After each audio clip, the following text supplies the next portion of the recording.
Yeah. Okay, never mind. Cut. See here.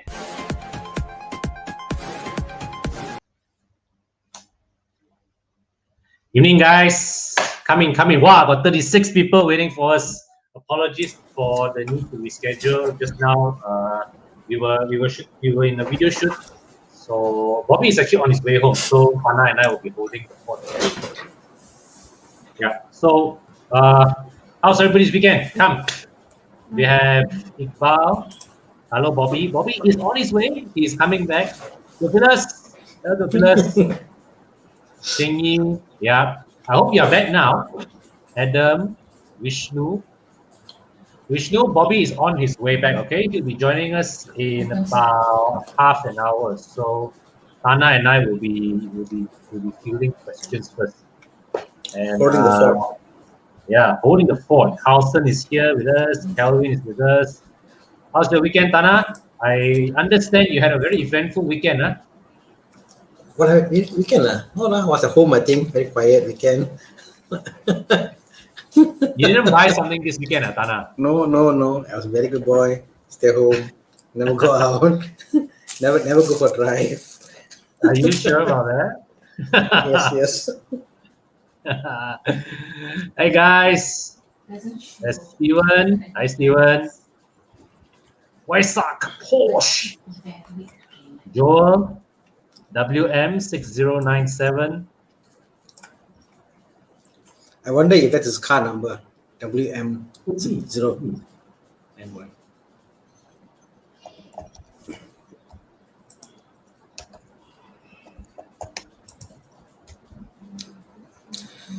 Okay, guys, another week. So what's happening this week? What's new in the world of cars? Anything happened, Bobby? Sorry, what? Honor. Sorry. Well, the thing is that I can say that there's no car launch per se as of now, but I can tell that it's a busy week ahead, and basically it's the economy is restarting, right? Yeah, that's his number, Breve. Yeah. I mean, things are opening up. I think we can see because, like today you had the shoot that we had to go to. And then we had we are SOP in place. We had some car coming for reviews. Iris and the Persona. We did that review last week. So the things are opening up. Car content is coming back. You'll see more car content coming to your screen. And I think all the launches which were held back, I think they're now restarting. I mean, Google Rashan says the new BRV is launching soon. Oh yes, that's right. But not in our local market. Yeah. So I think that the towards end of the year and early next year, you'll see a lot of cars coming to Malaysia, launching a lot of deals coming through. And we're going to be busy again. I think. Yeah. And the thing is that I foresee the next 2 months is going to be crazy. The things are just because everything has been stuck for so long, right? And then suddenly, people are rushing to make up for 2 years of lost time, right? Yeah. So, and I think also the disposable income of people who can afford, their money is also stuck, and they're like, yeah, now I can drive. I want to spend money to buy cars, So I think a lot of people are actually buying cars, We got a question coming up. Let's start with Vinod or Vishnu. Let's start with Vinod first. C200 2016 CBU unit. 2016. I assume you're talking about a Recon. So Vinod, you have F30 on your profile picture, and you're going to get a C200. Nice. It's an F30, correct? Yeah. The C200. I guess before that, the Merc and the C200. Sorry, the BMW and the Mercedes. Would you think one could actually shift between one or the other, and which one is more likely to happen? BM to Merc or Merc to BM? What do you mean? I mean, people who buy Mercedes, C class, jumping ship to go F30, or people who have the 3 Series, and jumping ship to the Mercedes line. Which one is more likely to happen? Well, I know somebody told me that their neighbors, after buying the C-Class for apparently the story was that this was a BM owner for the longest time. Then the fella saw the new this C-Class, this generation C-Class, right? Bought the C-Class, and after two, I think about a year or two, right, the fella went back to a 3 Series because of the way the car. I think it's because of the way the car drives. Personally, I think the C-Class is a much prettier, much more upmarket looking car compared to the 3 Series. The 3 Series, right, the interior, especially if you're talking about the F30, right, it's not dated. It's not dated per se, but it's a bit, I don't know. I find personally for the price segment, the Mercedes just kills it. Like the Mercedes interior is so much better. I think that, I mean, the comment here was Vinod has got a picture of a F30 on his profile picture and talking about the C200. And I think that there are some BM owners which are kind of bored with the interior and they are going that route. But when it comes to handling, people come back also to BMW because the handling they find is better than BMW. It's a different look, like, no. So you know, I think if you have a BMW and you go to a C-Class, I think it's fine. It's a different look and feel, you know. It's just a different driving experience. Actually, if you are interested. Well, Vishnu, the W213 facelift is already launched in Malaysia. Already launched in Malaysia.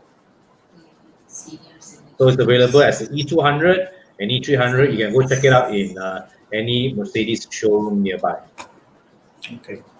Okay, now here's one SUV question. If you can afford the new Harrier, should you go for the CX-5 Turbo and save 70K? I would totally go for the CX-5 Turbo. It's more powerful.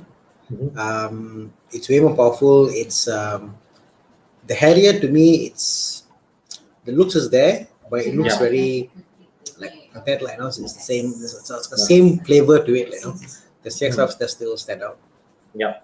But of course, the Harrier has the Harrier name itself is something of a brand. When you drive out in a Harrier, right, you're automatically seen as in the same level, perhaps, as somebody who is above an X1 owner, but maybe just about knocking the door on the X3 segment. I see what you mean. I mean, you drive a Harrier, they see a Lexus. But you drive a CX-5, they see a Japanese car. Correct. Well, hey, Harrier is also Japanese one. Yeah, I know. But the value perception is, the moment you drive something like perceived to be a Lexus, they don't see you as a Japanese car. They see you as a premium, like continental level kind of car. Although it's Japanese, but I see what you mean, I mean, as a car, the CX-5 Turbo is just fantastic, so it's more of what you want, and honestly, I think the CX-5 Turbo is absurdly fast. Absurdly fast. Hey, what do you think of the W204? Honestly, I mean, to me, I think this is, in terms of styling, this is my favorite C-Class. I like the 204 much better than the 205 because I like the angular styling. Interior wise, the 204 is actually more solid, better built than the 205. It's just that it's not as pretty. And the 204's interior, full of buttons, right? That interior just looks last century. To me, looks wise, the 204 reminds me of the E90. It's an era whereby the looks, like, they won't show it to go circle or round, and something they end up nothing in between, and the looks could not gel. So I think as a car it's okay, but I think it's easier a car you park and you look back and like, wow, I still think the 203 actually looks better in my opinion. The 203, the one, the peanut eye one. Yeah, I love it. Okay. My favorite is the 204 amongst the C-Class range. I think handling wise is also better. It's nicer. It's tighter handling than the 205. It's a better car, but I guess it has come down to, when you buy old cars, it comes to what you like personally. Like, for example, I like the 203 or the 204. because I find that genre is like, okay, it's the whole circular curvaceous kind of body line. That was it, so high con E90 or 204 for weekend hobby car. Yeah, so definitely in the E90 confirm. No question there, no question there. Trust me, get the E90. E90 for sure. Yeah. Well, Atisha, just to answer you again, Bobby is on his way. He's on his way. All right, so he'll be joining us a bit later. And a Ferrari question, Anna, F430 or 360? So the F430 and 360, to give you a benchmark, this is the 360 is timing belt. The F430 is timing chain, if I'm mistaken. Okay. Yeah. So one of the thing was the 360. They said, oh, you can do yourself. You can, because it's timing belt. It's less maintenance and stuff. But the fact is, they're both lebih kurang aja. Prices wise, I think that the F430 is a better bargain, because in Malaysia the prices are about the same. I think it's about 300k range. You can still get a F430 or 360, about the same range. But in US, F430 goes about $100,000 US, which is about 400,000 ringgit. So I think that you want to buy something which will save you money in the long run because of depreciation and stuff, buy the F430. The 360 just feels a bit like in between the modern looking F430 and in between the more squarish older generation, like the 355 and all the range. So, but the 360 is a fantastic car, because in Malaysia, 3.3 liter, your road tax is affordable. It's fine. The only problem with the car is that it's not a super powerful car. It's easy to maintain, and the styling in front. You see the front of the front fascia. It's like in between, like how we spoke about earlier, the E90 and the 204. I find that the E90 is in between of the curvaceous looking cars towards the more more sharper cars. And then same thing with what we call the 204, the bean light with the more like angular, sharper, aggressive lights, And then so these are in between models when they are not sure what they want to go to. So the 360 was an in between look, if you ask me. It was in between look. I get what you're saying. Yeah. To me, you want to buy a car that's polarizing. It has to annoy people. People must be annoyed by it. People are like, wow, this is left or right, In between is, it's a bit hard to sell. It looks the age. It looks the age. For me, between F430 and 360, I think at the end of the day, right? First, this is down to a matter of preference. Definitely. If you have to choose, I think the F430 may be a better call, because at the end of the day, especially if you're accustomed to a more contemporary car, right? The F430 is still the more modern and more refined. No, but both of the interiors are also lebih kurang old school also. The interior lebih kurang is old school. So, what defines the F430? The F430, I think it's like, if you see here, now the F430, the side mirrors, side wings comes with the word F430. That itself is iconic. Correct. It's an iconic look. It's like it's something. I think the F430's looks has aged so well, man. You put it next to a present day Ferrari, right? It still looks the part. I mean, unless you have like a Scuderia 360 or something, a very special edition 360, as a Spider, something unique for 360, get 360. If not, you know what? F430 every single day. It's about the same price. Timing chain. With the timing chain, it's more hardier. F430 was one of the F430 with the both are one of the more highly sold Ferraris they ever made. So again, it's actually Ferrari. The word Ferrari and the word hardy don't really go well in the same sentence. Well, I mean, if you don't do launches, because I've looked into buying these two cars, like what I'm saying. If you don't do launches and you drive it well and all that, it's actually a very reliable platform. Actually, right? actually, right, all these hard launches, they really put a lot of stress on your car. They put a lot of stress on your car because you from idle, you suddenly go full throttle, right? There's a lot of shock from the engine right down to the driveline. The clutch just burns off, lah. Simple as that. Correct. That's it. You're gone. So yeah. So if you get the F430, you won't look at it. Trust me. Yeah. So Okay. I assume if I Ed Ng here has a G30 530i, 4 years old. Should he sell it to get a Lexus RC edit 37? this in, RC is a 4 Series segment coupe. So you are definitely moving down one segment. But of course, I believe knowing Lexus resale values. Wait, first let's see how much can you get. How much does a Lexus RC cost these days? Yeah. so if I click on this I mean, shifting genres or shifting market it's a tough one. Wow. 65 minutes to complete this. Won't be cheap, lah. Is not cheap. Leadership. RC, let's see. People categorize first. RC 350. Don't have, not available. Don't have in the market. RC 200 Turbo.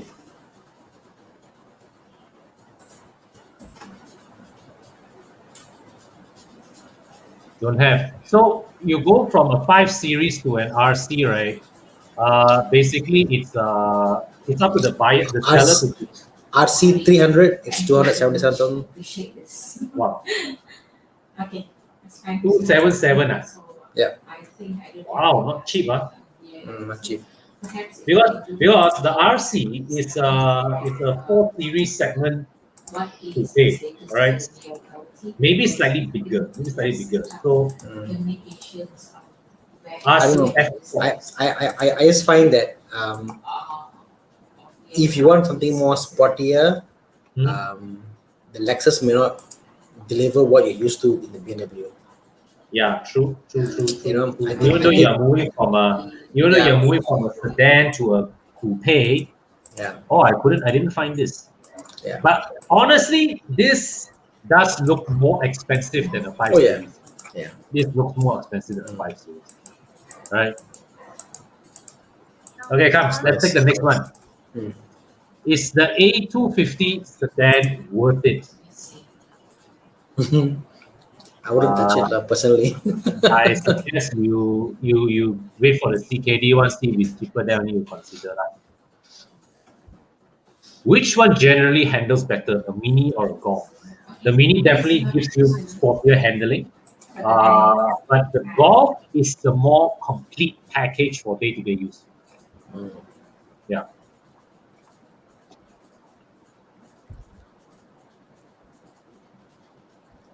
GLE Coupe 2016, worried of its condition. How can I overcome this situation? There are two things. First, pre-purchase inspection.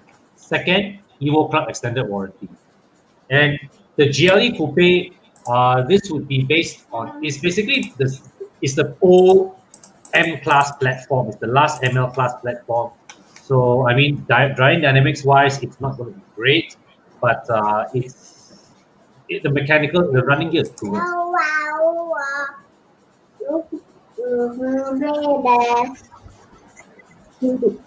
Use Countryman. Which year is the better year to go for?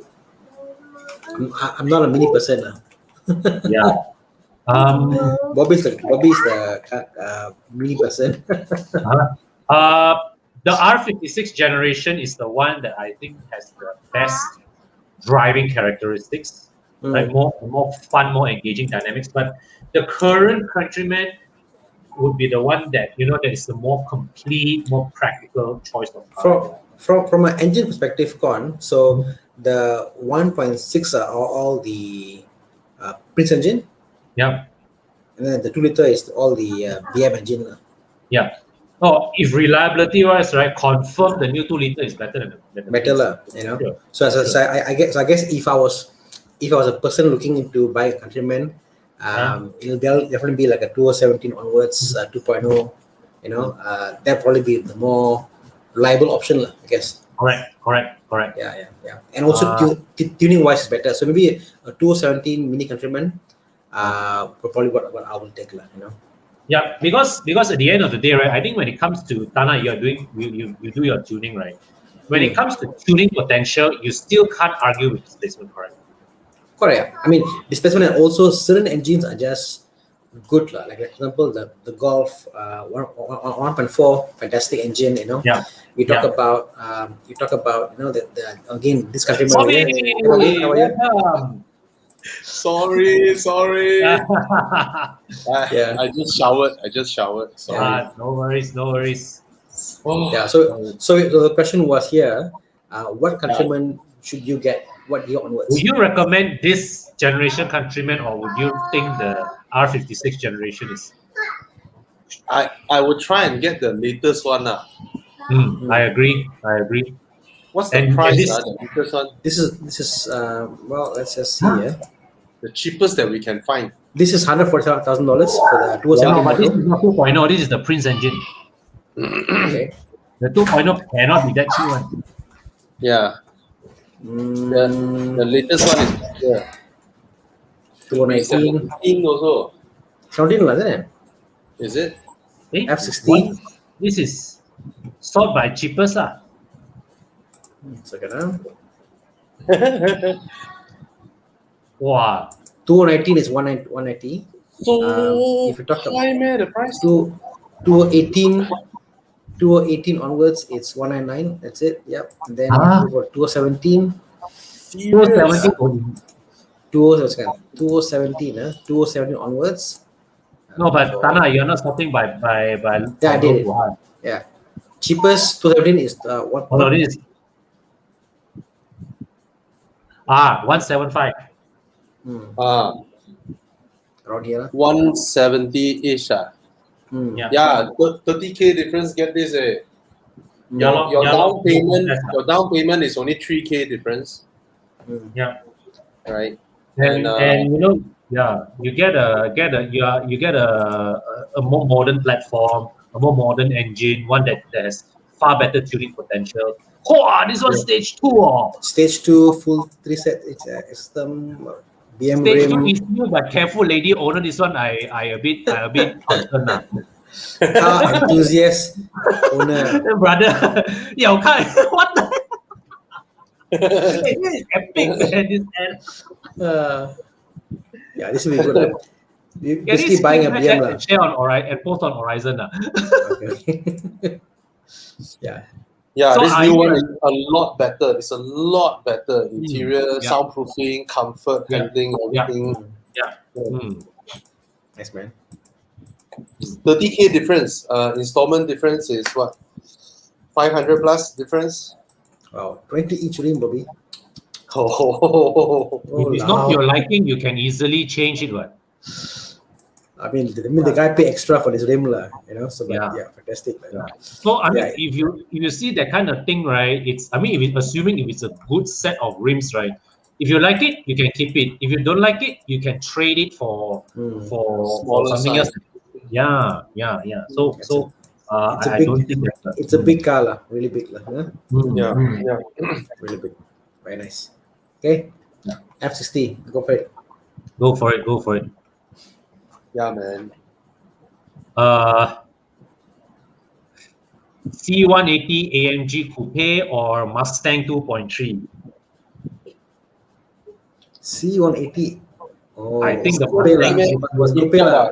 Grey import, is it? definitely grey import. Definitely grey import. I would say my view is that the C180 is the safer choice, but the Mustang is way more. Why you say safe, Con? Huh? Justify your logic. Why safe? I was Mercedes, you can't go wrong with a Mercedes, right? me. Ford also reliable. Okay, Ford also not bad. I think the 2.3 EcoBoost is not bad lah. It's quite reliable. So I think the what I don't like about the Mustang is that when you see a Mustang, your eye goes towards the GT, and then when you see it's not as big as the GT, you feel the car is small, unnecessary check comparison. Wow, Chiang then power. Chiang. Wow, Jiang is well trained by HP, man. Chiang, I love you, Chiang. Yeah, we love you, Jiang. Good job, good job. I don't know. Looks wise, the Mustang is good, but don't try to be a GT lah. For me, Private looks SUV. wise, also Mustang. Yeah, And yeah. the C180, can you compare the batch away? Yeah. But I mean, honestly, yeah, you may want to, if you are shopping, if you have the budget, right, I don't think a C200 or C250 coupe will cost that much more than a C180. Okay, if you are married, then you get the Mustang. If you are still single, you need to get woman, then you get the C-Class coupe. The Mustang won't get you woman. The Mustang get you boys. Or you could just buy the 5-liter GT in your tank. Oh, Same price point, isn't it? About the don't same like that, price. Tana. People looking at C180, right? The Rotex. Rotex. The Rotex jump, they cannot, the mind cannot process. 90 ringgit Rotex or 150 ringgit Rotex. And it's like, bro, why pay 150 ringgit Rotex? Pay 15,000. It's funny, yeah. It's funny that the pricing of a 5-liter GT and the 2.3 is so close. Huh? Yeah. It's crazy. Yeah. Only in Malaysia. But which one would you get, Tana? You. If the Mustang meets a Yeah. Mustang and the C180. Mustang lah. Even the 2.3, I think is fine, honestly. Yeah, I'll get the Mustang. Yeah. It's not bad. Get the Mustang. Interesting choice. X4 or Macan? Porsche. I will go Macan lah. I mean, Yeah. What do you drive? Porsche. A Porsche. it's still at the end of the day, it's a Porsche. Yeah, for this one doesn't apply for BMW. Huh? It's just a BMW. What do you say before? Right? What it's still a BMW, is it? Was that Yeah, it's still a BMW. Yeah. So you're talking about cars before, and you compare few cars like the old BM, like you know what? You can drive 100,000 with me, whatever price money Camry, then it's a BMW, old BMW. It's still a BMW, you know. That doesn't apply here. For the brand conscious, It's this brand, and also I think what it delivers. I think car buying is not purely about mechanics, because if it was purely about mechanics, no one will buy a V8, no one will buy a V10. They buy what I call all buy Mindis, liability. So car buying is about experience, your feeling, your emotion, everything's put together, you know. So, Yeah. Okay, here is a 2-liter V6 choice: S5 or C43.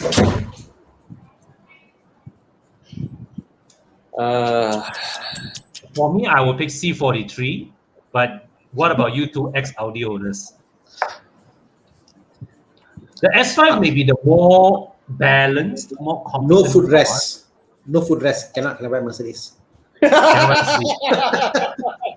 I heard that from somewhere. I heard that too. Yeah, I prefer. I don't know, man. I think the C43 wins me over for its engine. Oh yes, that engine is brilliant. But the B9's 3-liter also okay lah. Yeah. I mean, I think the S5 is more unassuming. You think it's like nothing, and then suddenly see what shit the car can do, all these things on quattro and all that stuff. You know, it's just amazing. You know what it can deliver. Yeah. Last time I drove the S5 in Finland. Learning how to drift in the S5. Yes. So I was like, okay, this car not bad.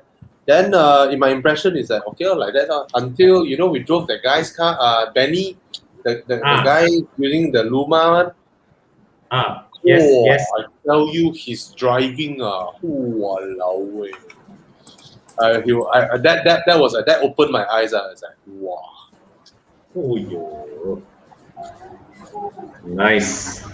I cannot argue with the C-Class, C Coupe's rear design. It's timeless. Yeah, agreed. Mm, Mercedes nailed the timeless. design with this generation. Yeah. This is like if you buy the Audi, you're more understated, but you're more powerful, more you feel you're more on the road, like Mm. And the C Coupe is like a baby Bentley, has that kind of vibe. No, and it reinforces that with with an interior that's obviously designed to give you that ambience of luxury. Okay, Yeah, how really nailed their interior design. how about this, Bobby? If you didn't Hmm? know what car this was, like if you didn't know this was BM or Audi or whatever car it was, like and Mm. from the fact one is more curvaceous and one is more sharp lines, which one looks more modern? So can you the picture?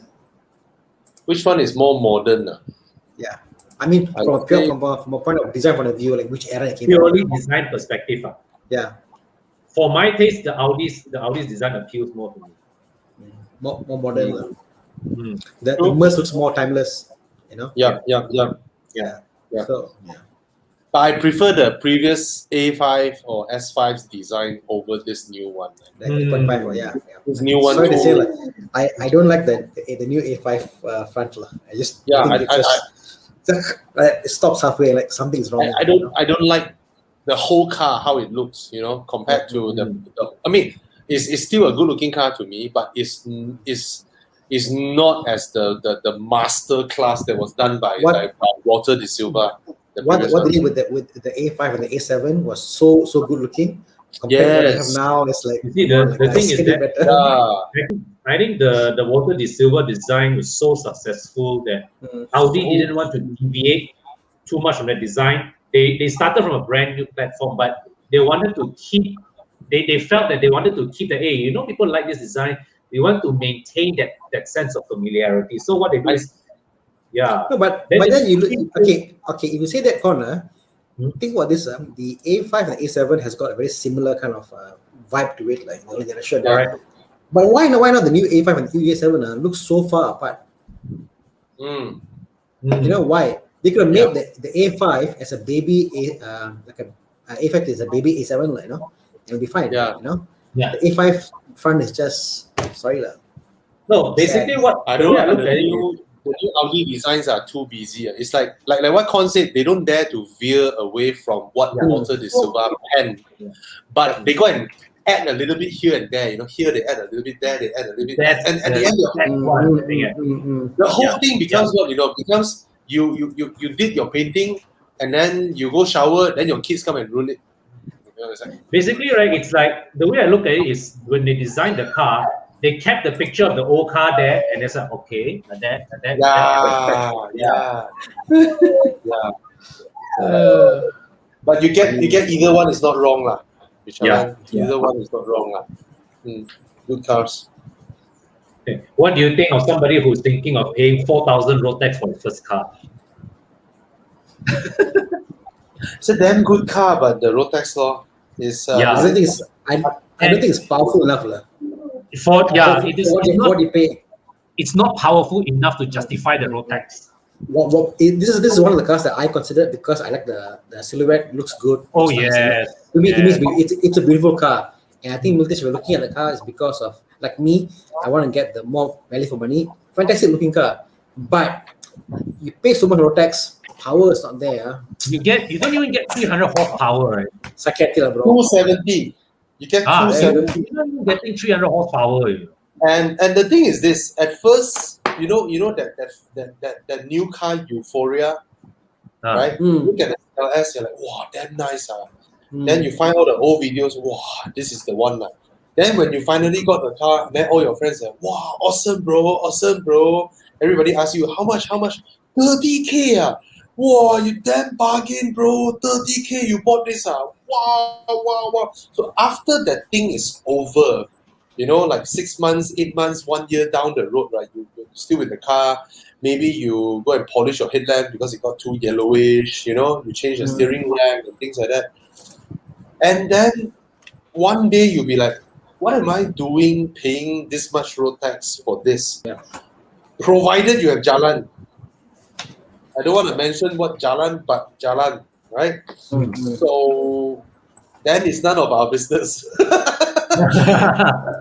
But for the price that owners are asking now, this car is a bargain. However, you have to be warned. It's not the first batch owner, not those rich owner who bought this car at 750,000 and own it all the way until it's worth 30 now and sell it to you. Yeah. If that's the Correct. case, you get a good car. The Yeah. problem is this car has went through 60K. This car has went through 50K and 40K. Yeah. Those are Who's the doing it? people who might be skimping on maintenance and all that nonsense, and you might get yourself a lemon Correct. when it's eventually into your hands. Provided you're able to find a first hand or second hand owner, all the way, then probably, yeah. Yeah. But even then, Exquisite even the things. single, even a single owner, there's no guarantee he will look after the car. Yeah. Because he already lost true. love for the car.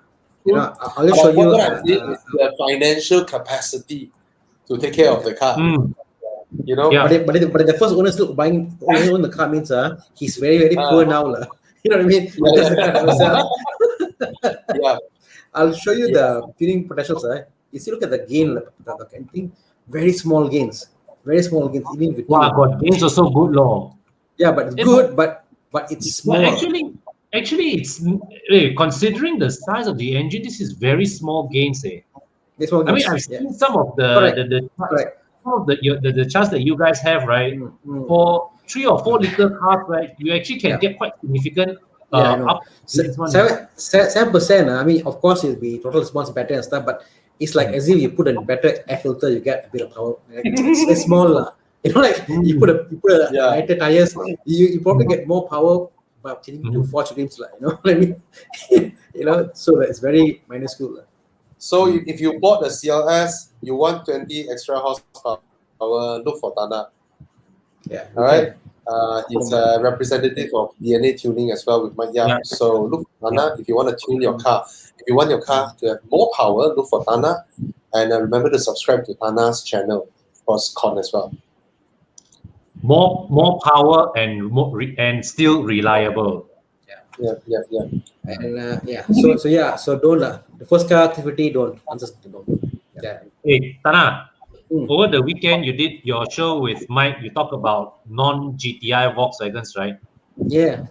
Yeah. So Govina Share asked, are Volkswagens from 2015 to 2016 goodbye now? Jetta, Passat. Oh yeah. I mean, especially if you get like a 2-liter EA888 Gen 3 engines, they are already very good, very fantastic. Because I think past 2014, 13 there, when they had only direct injections, when they had port injections also, you know what? The cars are very reliable, no issue whatsoever. Go for it, man. Go for it. Passat is probably the better option. You know what? It looks good, handles well, very modern handling. You can't go wrong with a Passat. Skip the buy the Passat. Gearbox problems, no issues. A more general question. 80 to 100K range, daily basics, work and family car. Any recommendation? Bobby, let me ask you different way. Yeah. What is, people ask the question like, I want a daily car, and I was like, what's a daily car? Because is a daily car a car that you won't unnecessarily carry a lot of things and it's small enough to go? Or daily car, I think you have fun and when you get your destination? Or daily car, something you can do everything in case you want to bring your kids, in case you want to buy groceries, And if you think about that, how often people with, let's say your RX6, how often do you, that's your daily car, does you put stuff in the back, the boot, Yeah. Think about it, Yeah. And Very I was true. wondering that, and even if you're a bachelor, how often people sit in your car in the back seat, So it's like you could have bought, let's say, a very fantastic Mini, or you could have bought let's say maybe city, a new city, but you chose to buy a city because you want to be more practical, So, so I don't know, I don't understand the logic of. I don't get the concept of what is a daily car. What do you think of it? Daily car is really something for me. Something small, fuss-free, and you're not scared to put mileage on the car, isn't it? basically, maybe that's not my definition. Then what is your definition? Maybe a daily car is like, to most people, a rental car, like you just don't need to care about it. You just whack Yeah. the hell out of it. Maybe that's what most people means, right? But for me, I mean, I only have that few parking lot. I don't want I don't want to waste it But you're true, bro. I tell you, Tana, Con, there were so many times where I drove my wife's car out, just go to work, and then I didn't get engaged sports mode. I didn't go into dynamic shit. I just drive smoothly like that. And when you don't go into dynamic, you can't even hear the V8 engine sound. You just normal driving, And that is the moment where I thought, why am I paying the road tax for this? Seriously, I could have gotten a. Bobby, I just want to point out that in 4 or 5 years' time, right, you have another 3 parking lots. Yeah, I mean that one just So but I did fancy the idea. Every time I saw a Mazda 3 hatchback, then I tell myself, once it depreciated, I sort of want this thing, Yeah. It's like your balls out weekend drive or whatever. But sometimes I think like, oh, Mazda 3, really good proposition and then blah blah blah blah. Then after that I think, hey, 130K I can get an MX-5 ND now. 130, 140. Daily car. Yeah. I don't know. Con, what's your definition of a daily car? For me, a definition of a daily car is a car that I can drive around without. That's a good daily car. No, this is a family car actually. A daily car for me is like every day. What do you drive? My Sedan. Yeah. So for me, it's something that also I want to be able to enjoy chucking around, even to make my daily commutes more interesting than just a chore of getting from point A to point B. Yes. Maybe you're a good example. Last week when we reviewed the Persona and the Iris, right? I just had this thing that, hey, actually the Iris is not a bad in-town runabout, Hey, it's a fantastic car. Fantastic. Right. Yeah. I mean, I became from Team Myvi to Team Iris now. So much I like because I've been running Myvi for a long time, and the build quality I know, but the Iris build quality, interior, seats, all that, wow. Yeah. I think I'm so impressed. And improvement, right? Yeah, I mean improvements not in the old one, but improvements So question. So you got 2 BMs either time. You also drive the blue one. Which one is the bigger CC? Is the blue one or is it the blue one? The blue one. The blue one. So you drive the bigger CC car around. Is there a reason behind that? Actually, it's because the last 1 month the silver one has been in the workshop. But the thing is that because of that, right? The last 1 month I've been accustomed to the power of the blue one, right? Now when I go to the silver one, it's like, hey, shit, this car feels heavy, man. Yeah. But Tana, I think I'm a weird anomaly. You know my daily, right? My weekend car is my BMW. But I think that to me the version of daily is the guy asked the question about 80-100K budget to spend Then I think the budget to spend is regardless what you buy for, but it's what you're willing to drive, because if you're going to drive, let's say Aston Martin Rapid every day in town, you're exposing the car on the road lah. But if you're a person like, I don't care, it's my car, I drive around like, then I can be a daily, or if the mileage is high, I don't care, I drive it like, So, and different people have a different levels of income, what they afford to pay for maintenance, what they can afford to drive the car on the road, whatever. So that is that, like, if I'm a rich guy and a very rich guy and I can drive a Porsche 911 every day, like, I don't care, like, it's only a car, it's for me, it's like a pizza car, So I think it's not the price of the car itself, it's about what you're willing to put miles on the car, maintenance wise. That is more the issue, not the value of the car. I never have I'm perfectly okay to put miles into my car. I'm perfectly okay with doing high mileages. What I always very sucky-hearty to do with my cars is park it under the sun. Yes. That one I'm always very sucky. That's why every once in a while I will have this thinking in my head, right? Maybe I should just buy an old, beat up proper Saga or whatever, just for the purpose of so that I can just drive and park it anywhere and not. I think Con nailed it. The daily car is the one that you do not mind parking under the sun. I mind all my cars because I know all these cars, leather interior, all this shit, right? They deteriorate under the sun. So I found the perfect car. Chiyang is gonna show it now. For his budget, this is unbeatable as a daily and family car.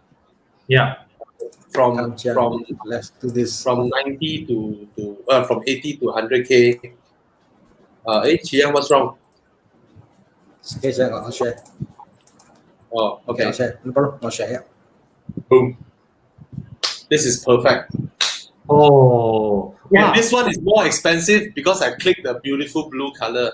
There are others that are 99 or 100 for 2000. This one is 99. Yes. Wow. Some are 99.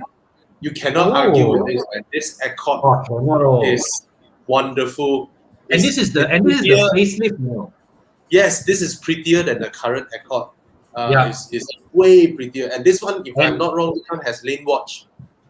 And you look at the interior, right? It actually it feels luxurious. This interior feels properly luxurious. This Accord is freaking handsome. This Accord is just freaking handsome. Yes. So there are many of them that are around 80k, 90k. So think about it. Think about what we always tell people to do. You have 80-something thousand. You buy a City, brand new, or you buy this. Right? This is in every way superior. Yep. Easy choice. This is an easy choice. Yes. Fantastic. Oh, look at the looks, man. It's handsome. And for the price you pay, you have no problems driving this every day. Because you know what, the car's maintenance, there won't be any issue with the car. You can drive it, put miles on the car, no problem whatsoever. Yes. And this car has stature. This is still a car with stature. You drive in one of these, right? People automatically think that you are at least, manager level of paraf. And this is a new shape. Do you know how I see Camry Accord owners? Do you know how I see them? I see them equivalent to 5 Series E-Class and A6. Yeah. I really see them as equivalent on, Correct. In my eyes, because I tell you, I know so many big bosses, right? SME big bosses are those that, per year they do 20-30 million business kind of. They roll around in this way. They buy the Honda and the Accords. Not because they can't afford the Audi and so on, because they just don't want problem. They drive this and that. These are the big bosses. They want to stay below the radar, and they want something that munches up the miles. That's it. And why I recommend this generation's Accord is because this generation's Camrys are all hybrids. Not that they are bad. They are one of the most reliable hybrids. But at the end of the day, they are hybrids. No, and your boot capacity is compromised for the hybrid. Oh yes.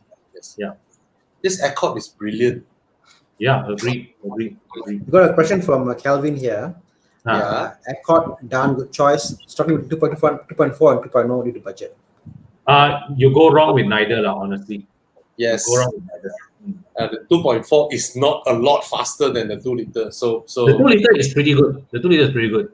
Yeah, it's not a lot faster. Yeah. I think Honda, they geared the 2 liter very cleverly, so you don't really feel the deficiency in the performance. Yeah. And Sumitan says Accord maintenance somewhat same as CT. Yeah. There you go. and to elaborate back on Bobby's point, right? You buy this, versus you buy a brand new City, you are at a much shallower point of this car's depreciation curve compared to this. Yeah. Because the first owner already took the brunt of the depreciation with this car. So you are taking, let's say you take full loan, maximum tenure, right? You sell this car in 4 years, 3 years, you probably are still ahead of the depreciation curve with respect to your loan. Yeah. Bugilan made a comment about my friend have same Accord parked on the side every day. Noted no issue. I mean, Bobby said, "Oh, I won't park my car under the sun." Bobby, my house can park 2 cars inside, But because of MCO, I stopped parking cars inside. Before this was always 2 cars inside, but now none of my cars are parked inside. They all parked outside because I just don't care, And I noticed that I think on Continental cars, the top headliner drops. But on Japanese cars or most cars, I think it's that. I mean, they are Asian conditioned. They're quite fine, Accord, I think you know why, Tana? It's fine, You know why, Tana? Look at Japanese cars, right? They don't let you option your headliner. It's just one piece. It's not 2 pieces. It's just one piece of corrugated. Don't know what there. Whereas the European luxury brands, right? They have options, Options, You have black headliner, you have cream, you have brown. So the color. Yes, they put foam. And then that thing sticks on it. Correct. Right? So when you option different color, they will wrap different color one, man. Yes, correct. All right. That's the problem. So under the sun, the glue gives way, and then the whole thing just droops. Yeah. So modern cars in theory, I think it's fine. I mean, you're not talking about 850 or Volvo or old school car, but new cars are, I think they're pretty hardy under the sun. So buy it, man. Yes. Buy it. It's I never thought about this Accord before, Bobby. Now you're telling me actually, it looks very modern, Right. It's a damn good looking car. And I'm telling you, everybody out there, you all say MC don't buy cars. This is the best time to buy cars. You know why not? Yeah. Imagine you buy a 4-year-old car, 2 year under MCO, no miles. So basically, you're buying a 2-year-old car. Exactly. Exactly. I wish I was in the era to buy this kind of cars. Because I'm not in the race level. I'm like, this is a damn good deal. 270 cars. Yes. 270 cars is fantastic because why? If the car comes with 5-year warranty, you know what? You can get the car before the warranty expires, claim full everything, do whatever you need to do the car, and then move on, guys. Fantastic. All right. So nice. Okay, come. Let's come down the budget. Bring down the budget a bit. 50K. Weekend car. Cayenne or 630i? 630i lah. 630i lah. Weekend car. Cayenne. Your weekend what? IKEA. Go back. I mean, you must understand that the older the Porsche, the Cayenne, the more problem. You can have the car for the weekend lah. But how many weekends they show lah? If you only want one weekend, no problem. Go for it, bro. Buy it. Wow. This is epic, right? That is gold, man. Yeah, you enjoy the drive in the 630i more, and I can guarantee you the 630i's maintenance will be way lower than the Cayenne. Oh yes. Way lower. To give you an idea, I had to order my Porsche 986 hoses lah. Now hose on a normal car at game will cost like 140 ringgit, 200 ringgit, something like that. The hose, the cooling hose on the 986 cost me almost 3,000 ringgit. What car? Which car? The Porsche 986 in Malaysia, it costs almost 3,000 ringgit for the cooling hoses and all the hoses and all that. And then so I bought from US. It came to about I think about 1,000 plus, like, but shipping all that. So my point is, Porsche stuffs are freaking expensive. Like the local dealers, they mark up. Local dealers, they mark up, okay? But you got your lubang, you can still go ahead and buy it, like, and can do it, But yeah, mostly this kind of year cars, 207, things that they are not looked after is all the hoses, the vacuum lines, things like all the rubber parts, all will fail. And I will tell you, if the BM fails, the BM will tell you, got all these error marks, lights, all that. You're more likely to have a BMW fixed up than a Cayenne fixed up, So buy the BM. Hey, Chiang, find a M6 lah, prettier one. This one like Uncle Spec, right? Will be up. Because people ask about 630i ma. A 630i. Okay. No, like, Uncle Spec. Con is like, why you diss my spec? Uncle Spec is my spec. Today, Bobby, I almost bought a BM. Today, yeah. Today, I almost bought a BM. There was a BM for. I know you said don't buy BM old cars, right? There's a BM for sale, which came up.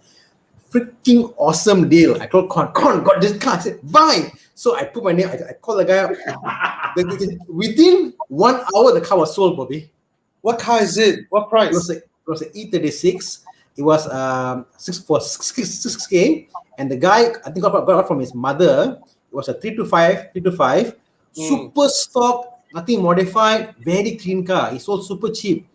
Sold 1 hour. So my name was like second, third name. So I almost became a BM owner, sorry. What do you want to do with it?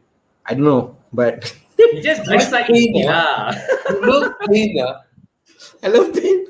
No, but honestly, I mean, even if I buy it, do video and I sell back, I think it's fine, It'd be a good experience, but it was just so nice, So almost, bro. my dream, be a BM owner, my dream.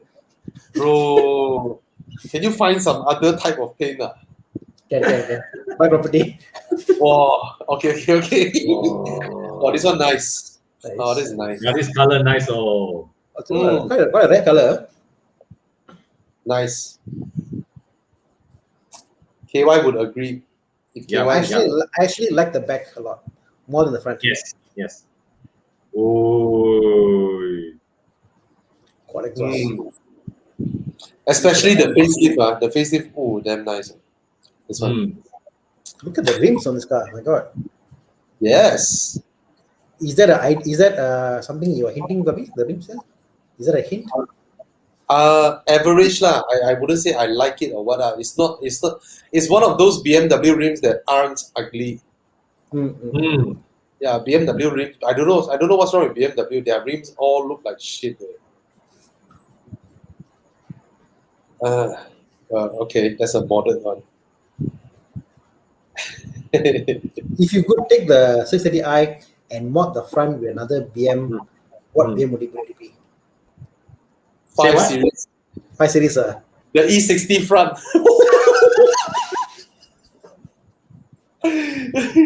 I wonder if anyone thought that.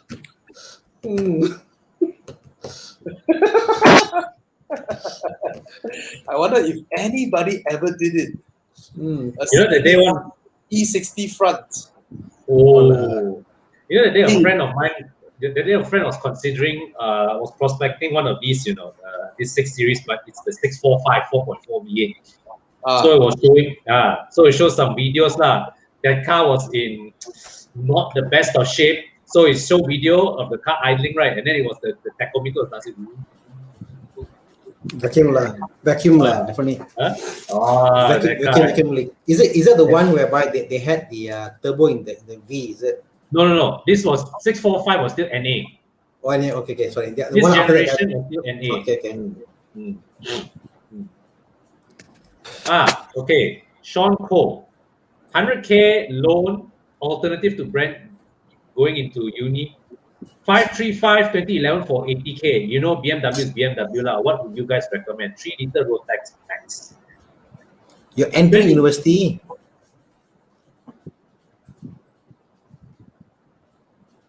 I mean, the reality is 2011 you can't get warranty. You're entering university. So if you say you can buy for 100K, the question is, can you afford the maintenance line? So I'm sure he can. But looks of it, he can then. He already has a BMW in his profile picture. Hey, go ahead, because this car will hold its value. Yeah.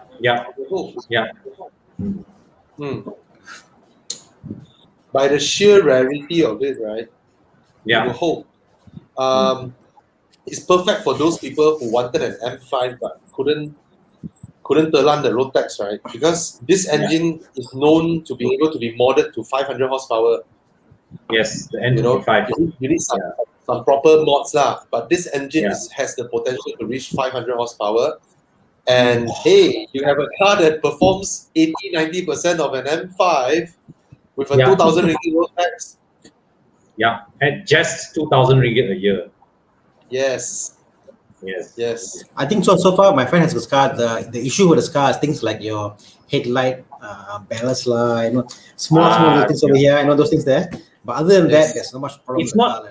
Basically, it's not issues that put you on a flat bed, so it's not an issue. Yeah. It be things like, for example, like your seal on your door, all the small things here and there. But mechanically, it's solid, so solid. Yeah. For an engine that pumps, northwards of 300 horsepower, the N55 is a considerably reliable engine. In that respect, for 300 horsepower, my only take, Anna, 350 horsepower. My only take is this car. I saw one the other day with a new headlight covers, because the light in front gets a bit worn off after all these years. That plastic is solid. I don't know why. If you see any F10 in the market, all the headlamps is horrible. I don't know why. They're all very mucked up. But I saw one that day with the guy changed the cover. It looks so gorgeous, guys. I think you all forgot how good it looks. Go and look at the commercials of the F10 when they launched. We forget how good it looks when you have a new headlight in there. Tana, Ivan Kong answered this. What? Xenon headlamps. Xenon headlamps produce the kind of gases that will turn the headlamp yellowish. Oh, I see. LEDs won't. I see. That's why lah. And of course, UV rays to the sunlight as well lah. Makes it worse lah. Yes. Hey, Tana, can you show DNA tuning? If the guy bought a 535i and he came to you, what sort of horsepower potential you are able to produce for him? No problem. That's what it is. Right.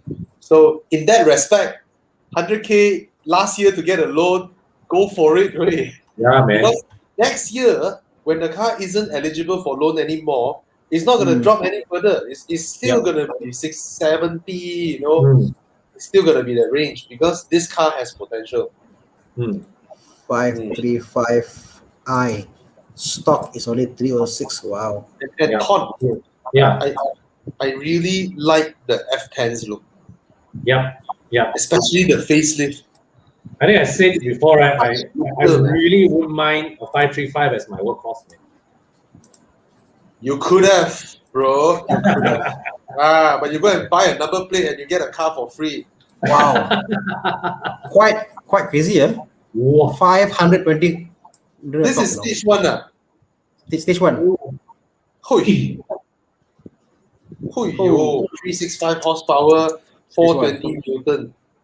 420. Madness, man. Guys, so doing this car for 80, 90K or 100K, you get it, you go visit Tana, and boom. Crazy. Yeah, you got yourself a baby M5. And let me tell you this, 360 horsepower versus M5 560 horsepower on the highway is not about your engine size, it's the size of your balls. Yeah. You can keep up with the car. You can keep up because you can keep up until 240, 250, and then both of you cannot speed cut. same shit. I think the last time when I was younger and more gung-ho, when I reviewed the 535, right, I think I pushed it to 237 top speed. Okay. Then another car came into my lane.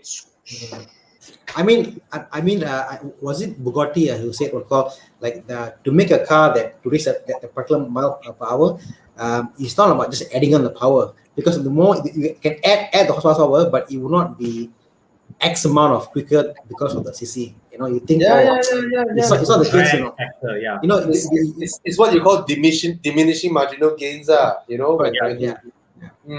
So 400 horsepower against 300 horsepower, you know, the gains is nothing much, you know. So, I just want to reiterate this. My wife drove the old A6 to 253. When we're heading down Singapore, she was like bombing it where she was gunning it to 253. My wife. The fastest I remember seeing on the speedometer on not on track is 252. Just 1 kilometer shorter than your wife. Also in an F10.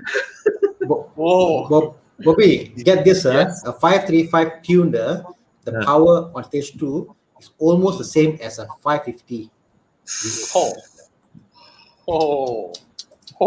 Sing that in for a while. That's yes. Turbocharged cars. Fantastic. Sean Korn says, thanks for the input. Speculating possibilities a bit. Go for it, man. Go for it. Go for it. Yeah. And you can come enduro. Your Vios cannot. Oh, yeah? See? There you go. Okay, come, Bobby. You need to fix something that you fix a dilemma that you created. Okay. I was fixed to get a X1. Countryman is it's a way superior product than the X1. Seriously, even though both are the same platform, right? Yeah. I'm just amazed how BMW can have a much higher quality cabin than the X1. It's like it's like every way. It's like VAG letting Volkswagen build a better, higher quality interior than Audi. Is that called Arteon? Yeah. Huh? Is that called Arteon? Yeah. But between X1 and Countryman, right? I would say recommend the Countryman any day. Yeah. And 27 is the current gen Countryman, right? Yeah, 17. Yeah. The Countryman. Yeah. So I think the pricing wise, it's also the BM is cheaper, way cheaper compared to the Countryman. There's a reason why. There's a reason why, exactly. Can't you remember all of us at Sepang? We stepped into the X1, then we came out from the X1. We stepped into the X50, the Proton X50. We felt that like an upgrade. Yeah. Everybody was like, oh dear. You know, I think it was you who told me, right, when we reviewed the Countryman or one of the mini products, we actually felt that, the quality here is better than a 3 Series. Yes. Right? It's better built than an X3. Okay, maybe not X3. X3 is quite well built, but it definitely felt better than an F30. Yeah. It felt the BM interior just feels the same peanut butter. Yeah, it's the same thing, man. Yeah. Somehow, when you sit in a Mini, right, you feel that there's added effort that was put into the car. That whole vibe. How far must I go to get a BM interior, which excites me? Sorry? How much must I go? How far must we go in the BM line, like the 1 Series, 2 Series? How far would you go to a point you say, wow, this interior is good? I mean, the 5 Series interior is nice. Yeah. The current tree is good. The current tree. 23 is... It's just the cluster. The current tree is good. The current tree in terms of fit and finish, the material and all that. Oh yes. Is considered up there lah. Considered up there. But not bling in Malaysia because of, I guess, the choice of colors lah. The seats, how they spec the seats and all that. Oh, they all spec the lower spec seats. They all spec the lower spec seats. Oh, ini cantik. See, such a awesome place to be. Yeah. But to properly answer your question just now, Tana, 5 Series, it starts from 5. It starts from the 5. The X3 is not bad also. Yeah, X3 and 5 Series, that generation interior is really nice. That generation is peak BMW interior. Yeah, man. I would agree. G12. G12, yes. Yes. Yeah. Mm. Yeah, the current 8, I'm like, don't know. No, now the current gen BMWs, right, is the same gear and iDrive panel from 3 Series all the way up to 8 Series. You're differentiated only by the materials on top. And that's only because the 2 Series wasn't here yet. It's already here, what? Same panel, Yeah. is it? Is it in the whole thing. No. The 2 gram coupe is a different one. Oh, okay. 2 gram coupe. Daniel says, I just repaint my F10, good as new, can go on 10 years. Oh, yeah. Oh, yes. I think Sure. the looks just there. Oh, like, yes. still there. The looks Still just there. last. Yeah. And again, I saw the lights, but guys, please, the lights, like, it just looks so good with new lights. Yeah. Amazing. Come corn, drive my 535i stock. Sure, Anytime. Sure, poison. Must buy it. You sure, Sharo? Con has driven many 535i. He also driven many M5s, Porsche, Ferraris. He still wants a 39 M5. Yeah. But as I said just now, I really won't mind a 535 as a workhorse. Okay. You want to do a question about BM? I'll say Merc. Yes. 220. Wow. 220. Okay. First thing, if you buy one, you let us know. We've got one of our Evo Club members who is expert in fixing air suspensions. Wait, which one is 220? 220 is the. Ayo. I mean, reason lah. Provided you really like pain, I don't know, man, bro. Notorious way. This S class is notorious way. This is when you fight Lexus lah. Isn't this the one with the fingerprint scanning start button? I don't think they had that in Malaysia, did they? It's in the gear lever. Sorry, man. I would avoid this S class like a plague. I've seen so many. We've seen so many examples with collapsed air suspension. It's no joke. I would when avoid this. When this was new, I remember people talking about the fact the ECU fail this that electronics, So yeah, I don't know. Yeah, I don't know, man. Provided this guy is an expert in this, but I wouldn't. I wouldn't. Man. Yeah, even the S280, the base S280 also is quite a risky purchase. Oh. Let me find that thing. Where is it? Isn't it this generation where they have that biometric one? Yeah, I think so, but they have it in Malaysia. On the door, isn't it? Huh? On the door, isn't it? On the door. On the gear lever. Gear lever. Yes.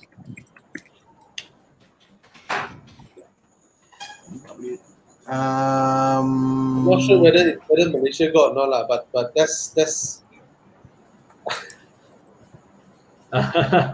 I don't think it was a small black thing on the door, I think. Remember? I remember something like that, but okay, I could be wrong. But I wouldn't. No. I mean, regardless, this is not a recommended purchase unless you really, really love the car. It's cheap, lah. No, bro. Yeah, that's a reason. It's a reason. But they can buy two, one for parts car, one for actual car. They're okay, maybe. For your parts car.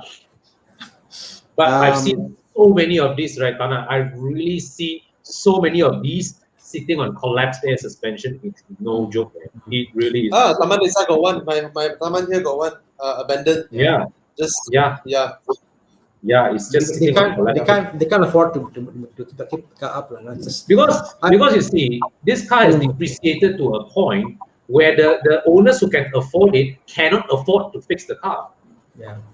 Right? Yeah. The first owner who bought the car at brand new price, the floor is rich, air suspension cost maybe 20K to fix, not a problem. But the fellow who bought the car at 50K, 30K? Every time I see this, right, I just tell myself, oh, this looks expensive. Wow, low rider. But at the same time, corner, at 24K, this is 24K by the way, 24K.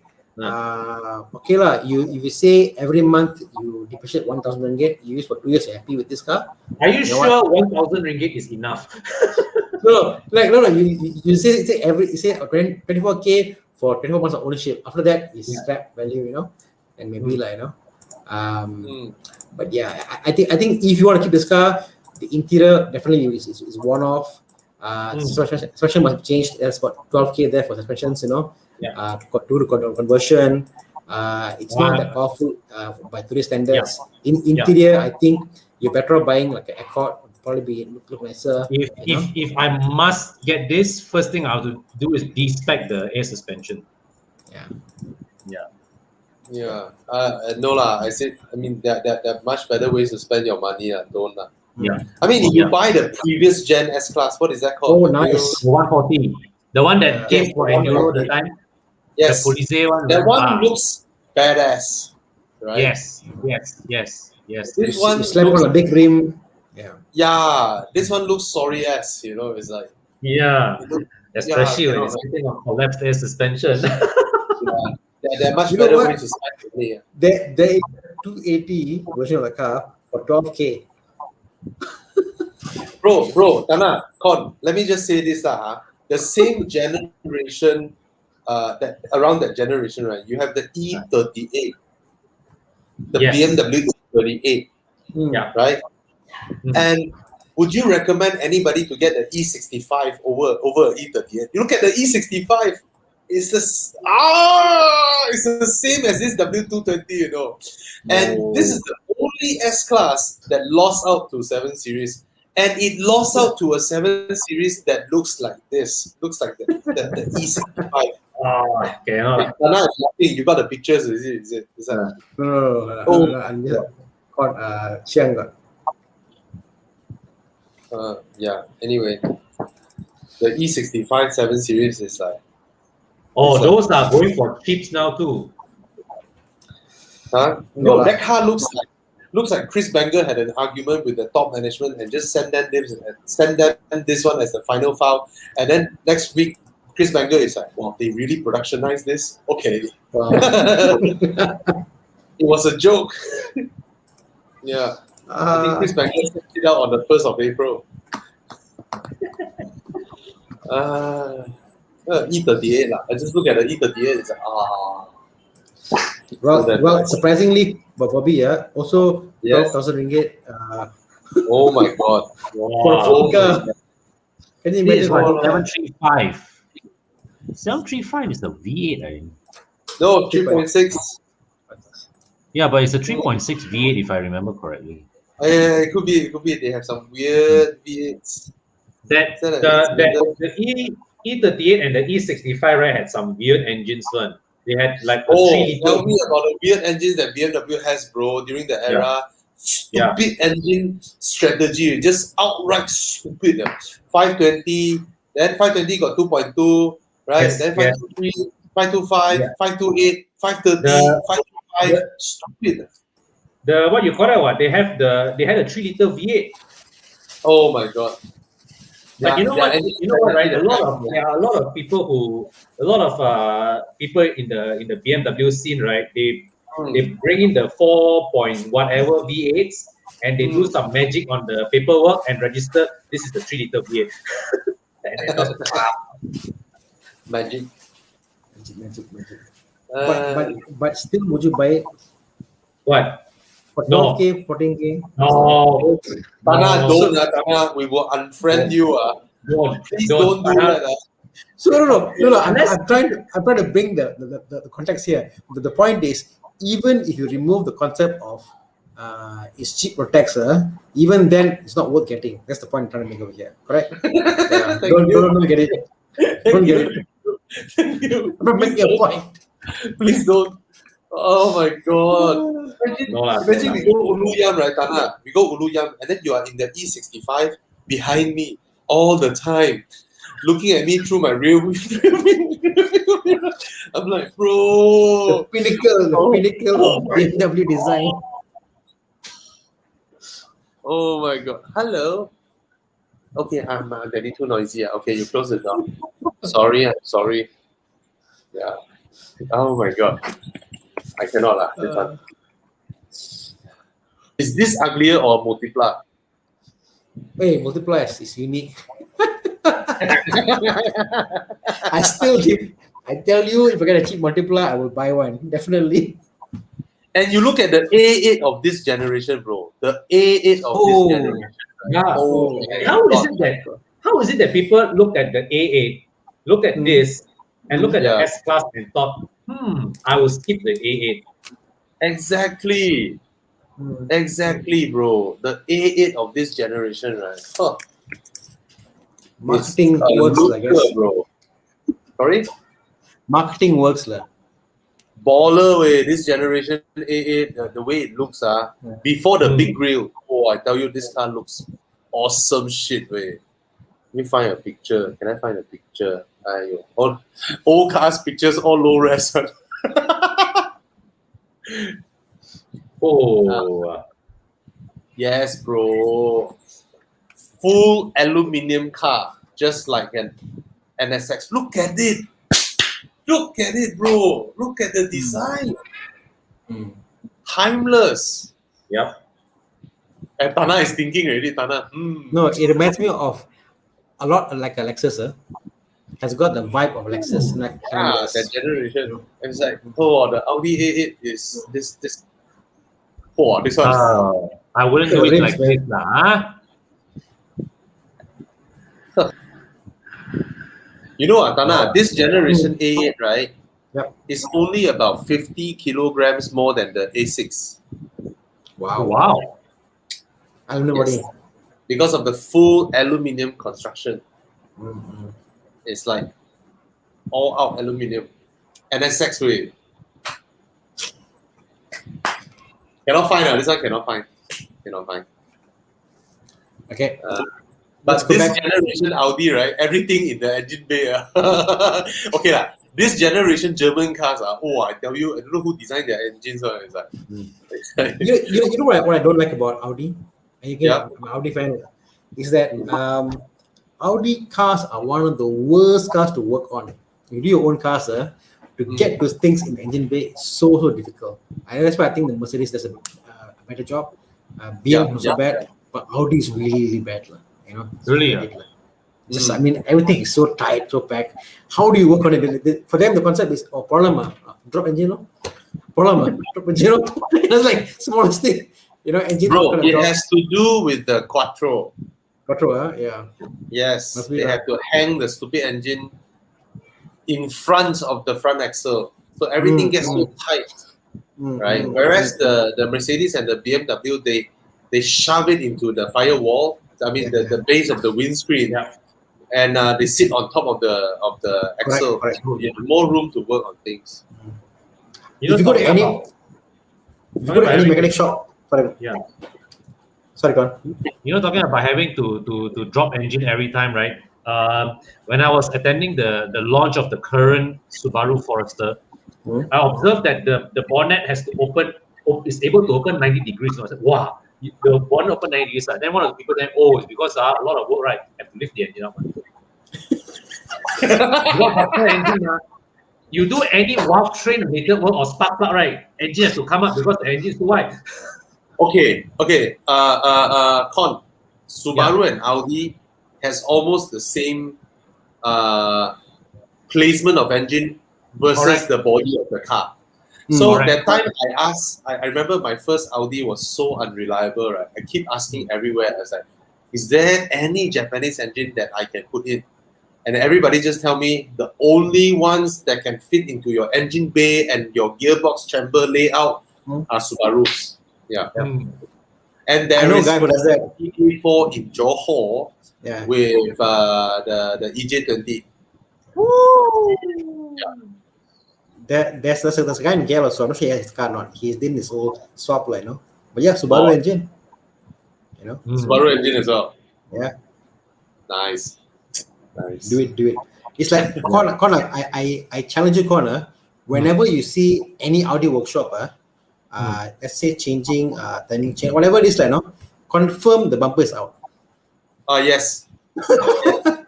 Yes. Every Audi job, it's Yes. a bumper out job. Yeah. What? They always need to drop the bumper, the headlamp, and then the radiator hanging Yeah, like that all the time. Yeah. So there you go. Ouch. So that's what irks me about Audi maintenance. Okay, one pin asks questions. What maintenance issue to expect for a 6-year-old F30 32i? I think we should record this and play again. Go on. Timing chain guide. Cannot lari one. You just assume it's going to break. Timing chain guide number 1. All the cooling pipes, cooling hoses, check out. That one is wear and tear. That one is standard wear and tear. Other than that, I think it's very reliable. To me, if you're buying a 6-year-old this kind of car, right? You don't even need to look at whatever nonsense are. Just get the car inspected and then you insist, right? You don't need to ask, should I? You just insist. You change all the freaking fluids, right? The transmission fluid, the engine fluid. Whether the guy say, hey, I just changed the engine oil, you don't have to change that. Don't care, I don't trust you. I changed everything one shot, right? Change the engine oil, transmission oil, brake fluids, steering fluids. Change all this, your axle fluids, your aircon compressor fluid, just get all those changed. Your aircon filter, your every single filter you can find, your fuel filter, all this get then changed. And if your budget permits, change all spark plugs as well. Just 4 spark plugs. One spark plug is 90 ringgit, And when you change your spark plug, if your budget permits, again, one coil pack is 120 ringgit. Change the coil pack as well, and you have a fresh car that at the back of your head, you know what you have changed. You can also change the battery. If it's 6-year-old, change the battery as well. Check the brake pads. You get all these wear and tear stuffs out, right? You have a fresh car that you remember what you have done. Correct. Agreed. And F30, I think that's the mark when they change to the B40 engine. It's a newer engine also. So, but 6 years old is still N20, I think. I think it's 214. I think 214 is changed. 6 years. But no, the changeover point was the changeover to N20 was in 214 around there. End 2015. End of 2015 or 2016. Cannot be earlier, Con. F30 introduced in 2012. Like 2 years, they facelift change engine. Yeah, correct. 3.5 years. At least 3.5 years. Yeah. I remember it was, I think 2016. Yeah. So is it possible? 16 model, but arrived Malaysia 16. Correct. No, actually, I think it was just before I left Autoworld to join Carlis. So it was when I joined Carlis, 2016. You joined Carlis you joined Carlis quite 2016. Yeah. That's when I come out. That was the last. That was the F30 facelift was one of my last assignments before. Yeah, I pull you into Carlis, then I left. Yeah, it's funny, Bobby was the one who hired me into Carlis, and then when I report to work, right, he said, "Oh, I resigned already." Huh? I cannot tell those stuffs, ma. I cannot tell everyone under, ma. Right? Yeah, of course. So one pin, if you can buy the B40 engine, buy the newer one. Yeah, and anytime. It's not resigned. My contract is up a year ago. They asked me to stay. No, 1.5 years ago. They asked me to stay 1 more year. Yeah. After I stay 1 more year, they asked me to stay another 6 months. Yeah. And to me, I just want a cut-off point in January 2016. Correct. Yeah. Wow, I got a question here, which is so changgih, so scary. 124 caught fire. Should I sell or rescue? Wow. Well, still rescuing.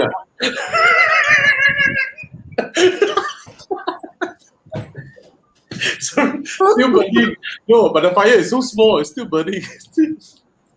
I'm sorry.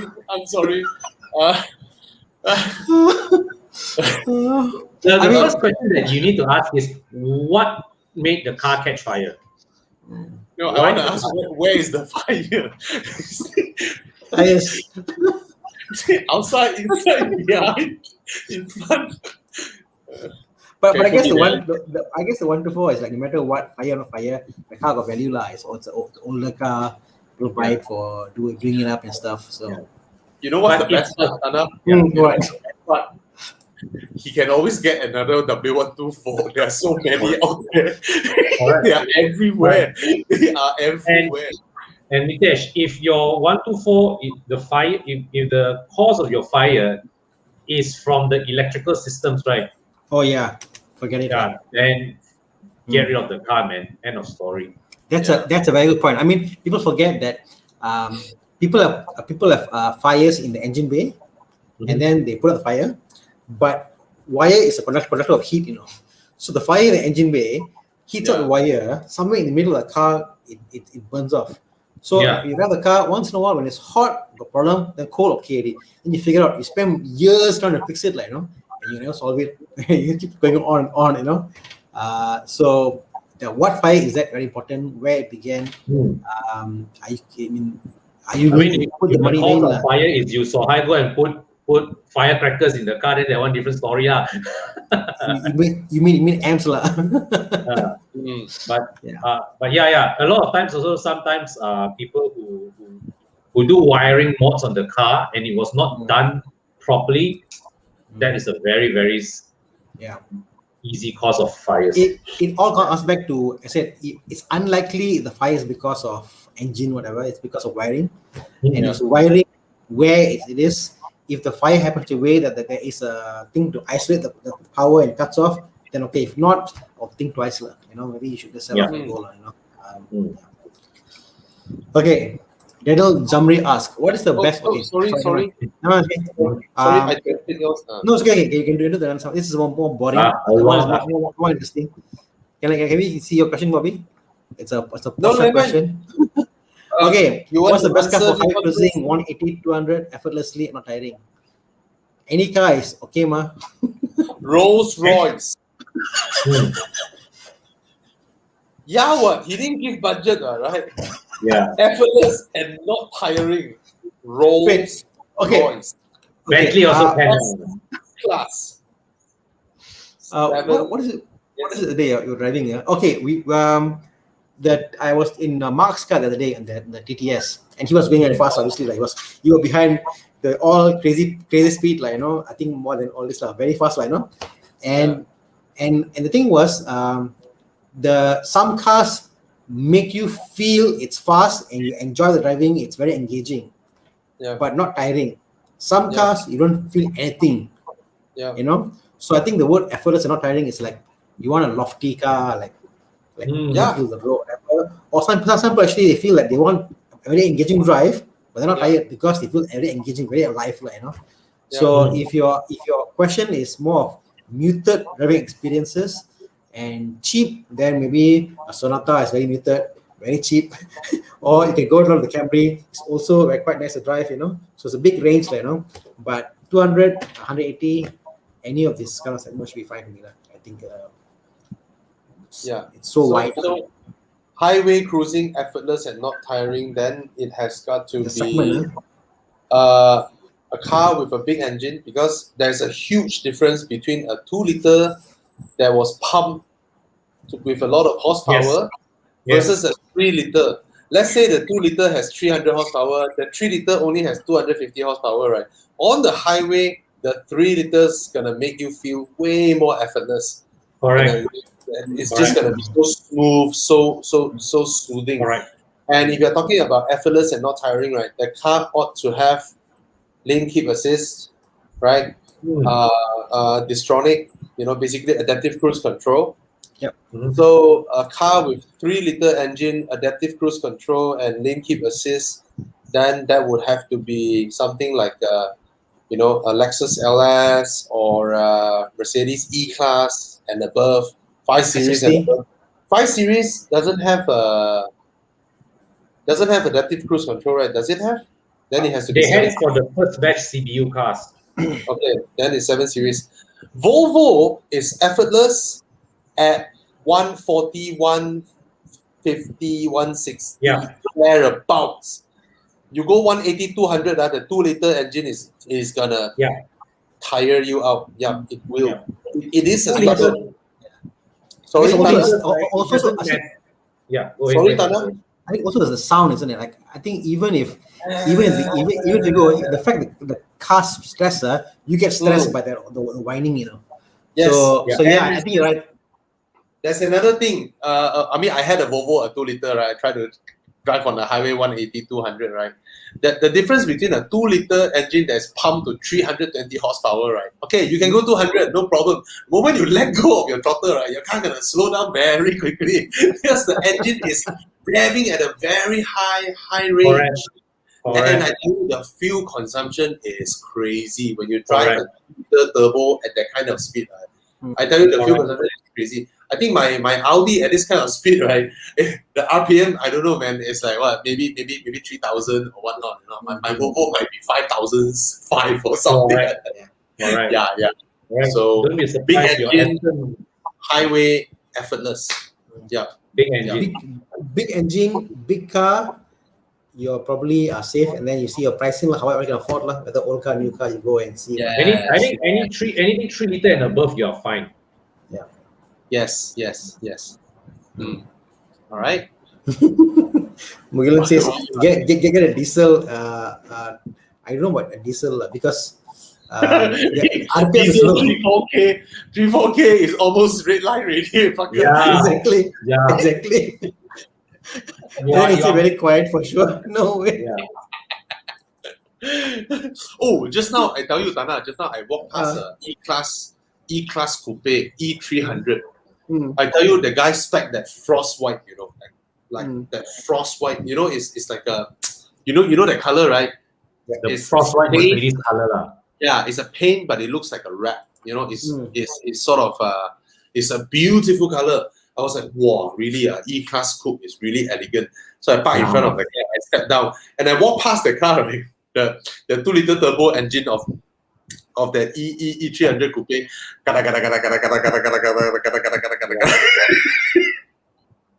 You know, the sound, right, made me, when I walk past the car, my mind is like, E-Class Coupe got diesel. Okay, maybe UK spec.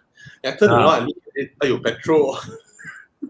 Yeah. But that particular Mercedes engine is known to rattle like a diesel in the pre-facelift F30 also. Pre-facelift F30 also. Yeah, F30 also, the N20 engine also, yes. It's like a pearl white thing there, isn't it? Yeah. Yeah. Beautiful car.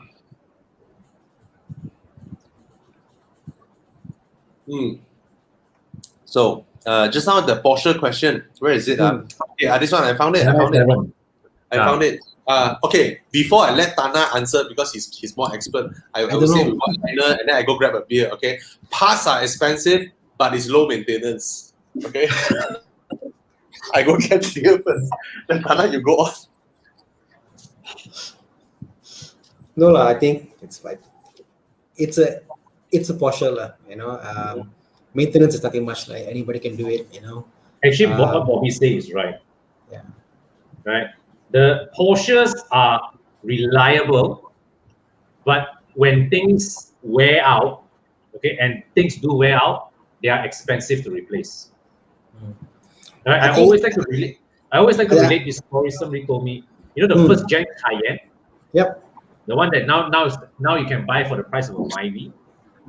When that Cayenne was at 150, 160K, a lot of people who have otherwise had bought Accords on Camrys, they saw, I want to buy Cayenne, but they were not prepared to pay Cayenne maintenance, and all these cars suffer in the workshop.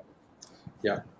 I think the problem with NS 7.2 is that the issue you have with the car is not so much of like really mechanical issues. Things like I said, the heat shielding, for example, will break off, and that will cost a few £100, whatever, or like the cover for the bottom tray stuff, you know, the air duct, you know. So those things will kind of get not looked after and breaks, you know. So those things are unseen, you know, and because of that, heat builds up. So there are things linked to that, but other than that, it's just It's fine. the 997 is really is one of the most sought after. It's the most sought after, right, amongst the modern 911. Hydraulic lah, I guess. That's the hydraulic setting lah. Tana, What? bila. Buy more. Esok boleh juga kalau you mau. Oh. My problem is different problem. Are you looking for some like you're looking for the turbo, right, Tana? I've come to a point that I think that turbo is too much of a push for me. I say, I think I should enjoy the Porsche for what it is. It's an NA car. It won't be turbo. It won't have the turbo kick to it. Enjoy for what it is, lah. You know, don't try to do more, lah. You know. I think if you ask me, a base Carrera or Carrera S would be my perfect spec would be a yellow 997.2 manual S non 4. So yeah, bro, you already have a yellow 996 manual drop top. No, it's just that. I mean, if I could choose, like, no, but yeah, I don't want to hold the 4S stuff, like, I don't want 4-wheel drive. I just want to feel. Tana, I suddenly have a revelation. What? I suddenly have a revelation. I think, right, the moment your Boxster gearbox is in and you started the car, it's in what? All and then and then it runs, right? I'll sell. And you suddenly become very sad because it's done. Your pain is over, and the fact that you managed to complete your Boxster project, right? Your Boxster manual transmission thingy, you made the car alive. Right? You suddenly felt that your journey with Porsche has arrived. You have finished your journey with Porsche. Your dream, you that itch. You suddenly don't feel that excited anymore with a 997. Can I say that? I don't know how true is that, but let me just equate something else, lah. And I always talk about my wife and all this wife thing, you know. I think that the chase is more fun to me than the actual getting it. Exactly, the pain. You like the pain. The chase, you know. I always enjoy buying house process, but after you buy it, I must maintain, must send out.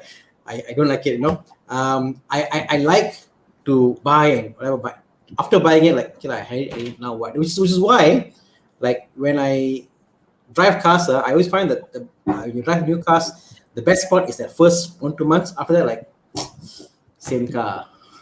You know, now what? You know, that's me, I guess. But if it's a car, I can keep working on. I can make it better, different, something breaks or whatever. You enjoy the process of tinkering and progressively. I found a car for Anna to pursue. Oh, come. It doesn't run, is it? Okay, and it will give moderate pain. What is it? It has to have pain. If not, Tana will not like it. Tana is like, Bobby, don't even show me things without pain. Okay? Because like you gotta 911 now what, you know? Okay, Chiang, ready. Okay, I sent in the. What is this? Okay. Okay. The price is somewhat there with a proper PDK 997. It's more modern. It sounds that will embarrass a Porsche. The Porsche can fuck off when this car makes the sound, and it sits 4 comfortably. And you get to park this car in front of a hotel. There's only one for sale, right? Sorry? Yeah. I was actually looking at this car the other day. I think this car can buy. Yeah. The whole 4-seater thing kind of got to me. There's only one for sale thing from Malaysia, I think. Bro, the sound this car makes, right? Oh my god. Nice, huh? And it has Okay, it is a package that Ferrari doesn't offer.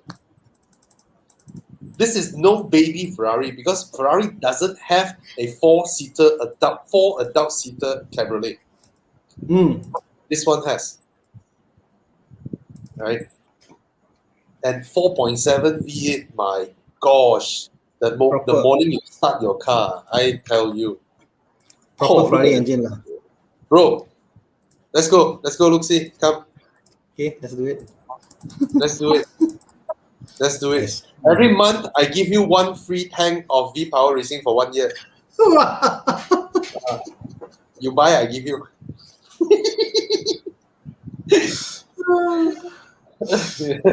Jeremy said, I was built a M3 E46 ECT condition. No, I don't want. No. Hey, but Anna, this one okay or not? Anna? Yeah, I mean, I did look at this. You know, I was looking at this and looking at also the Gran Turismo. Something I can buy cash versus this.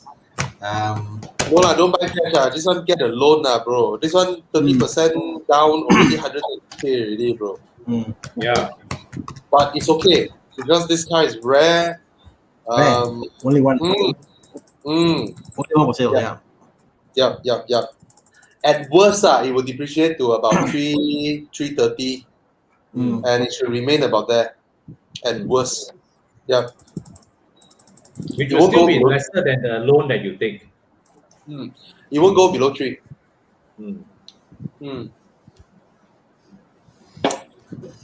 Okay or not? Can you go back to questions?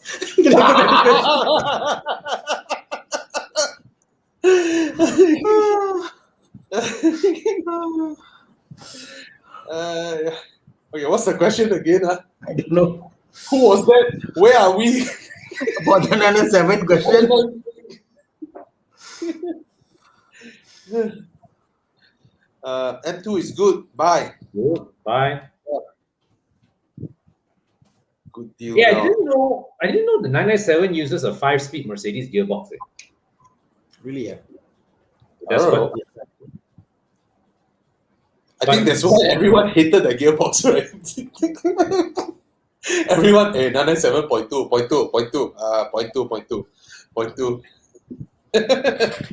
But Mercedes gearbox is bulletproof. We know that. Bulletproof, not sharp, but bulletproof. The 90s only Audi and BMW was plagued by ZF 4-speed and 5-speed.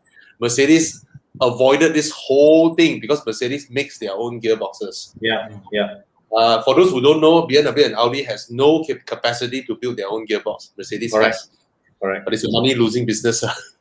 Even in the early 90s, BMW actually sourced auto gearboxes from GM. Yeah, they just couldn't make their own gearbox. The E36, E34, all those, right? A lot of them had GM gearboxes.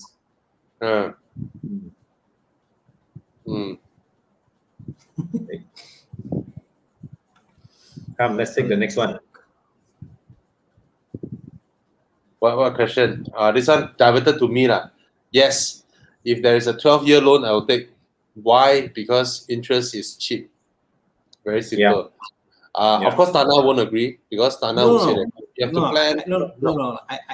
I think it's different. What is the car for? Is important. Yes. If you buy cars that you love, you like, you want to keep, then get as long a loan, right? But if you buy, say like you're someone who, you're driving, I don't know, you just want the latest, newest Vios or City or whatnot, right? Then after 4 or 5 years, you're gonna get tired of your car. Your income will grow faster than your patience with that car. You know. So that time you feel like you wanted to buy a new car, right? But your loan is still that long. Then, right? But for me, I buy cars that I really like. You know. So I push myself for it, and then I need to get a long loan because I'm buying something that by right I couldn't afford. Right? So I push all the way there, and I make use of the low interest rates. Let me tell you this. Is it reasonable if I say, hey bro, can you borrow me 10,000 ringgit? Right? And then 1 year, I give you interest, bro. How much? 200. Yeah, like fuck off. Right? Yeah, that's what the bank is offering. So if it's so low, and another thing is that those who know, Tana would know lah. In the mid-90s, early 90s, when Malaysia's economy is flying, right? That's when what people always say, quickly pay off your car loan. Why? Correct. Because FD back then can go up to 13-14%. FD. If FD is 13-14%, what is your car loan? You think about it, right? Yeah, car loan percentage is really high. It may be similar to what Vietnam is going through now.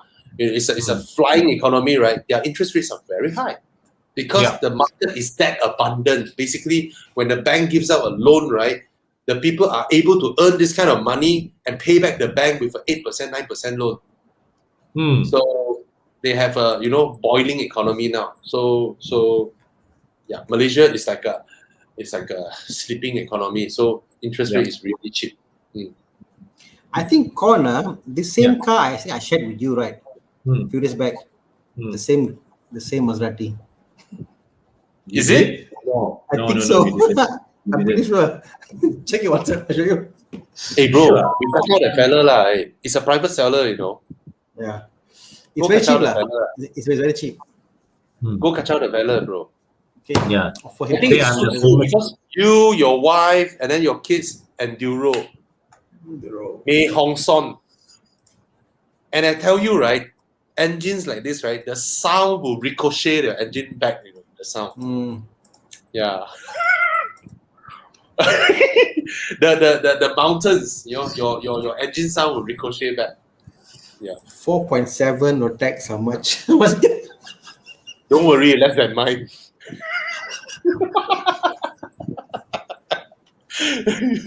Your income higher than me, so don't worry, it's less than mine. Confirm can afford. 4.7 can afford. Actually, 10K a year lah.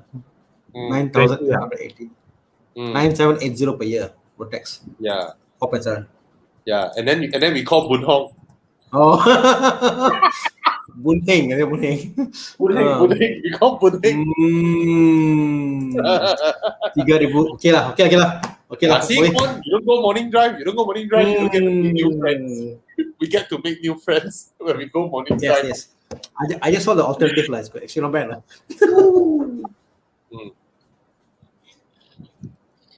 No, that day we went morning drive, right? There's one guy who bought a blue color 911. 911, yeah. Chit chat. The guy has a blue color Bufori Geneva, bro. Yeah.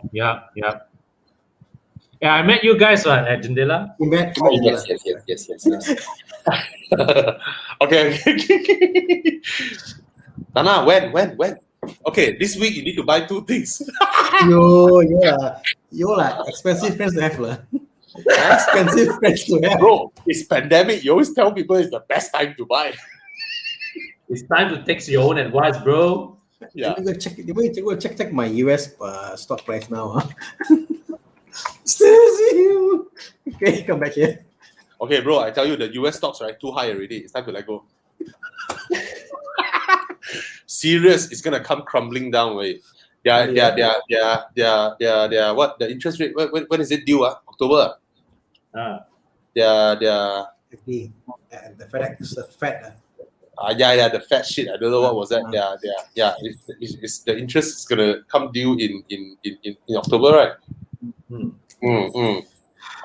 Every day they call China, bro, can we meet bro, can we meet and then China is like, 我不知道. Don't want to pick up their call, don't want to meet them. US is like far away. Every month, they're trying to meet China, It's like, hello, bro, hello. Please buy my USD, please, And China and Russia is like, sell.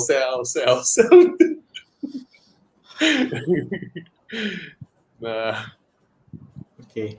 Interesting question, Bobby. Yes. 208 Passat 1.8 or X50 flagship? X50 flagship, you need to wait 6 months. One you can buy, one you're gonna buy. So, 6 months later, the Passat is gonna be even cheaper. Yeah. So, yeah. Wow, Bobby, just now you asked us this question. Ferrari, Lambo, or Porsche? It have to depends on what car, right? Yeah. Yeah.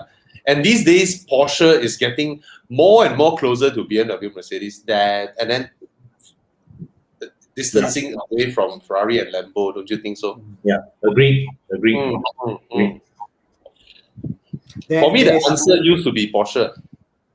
Easy answer used to be I think Porsche. there is less fear factor with Porsche.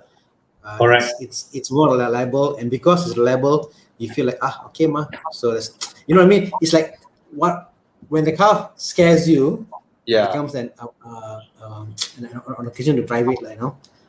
Even I think Ferrari and Lambo owners, I think the Lambo owners are more scared than the Ferrari owners. So Lambo like, okay, I think I answered already. I answered with an Aston already, right? With that question, right? Yeah. And Anna is answering soon with the Maserati.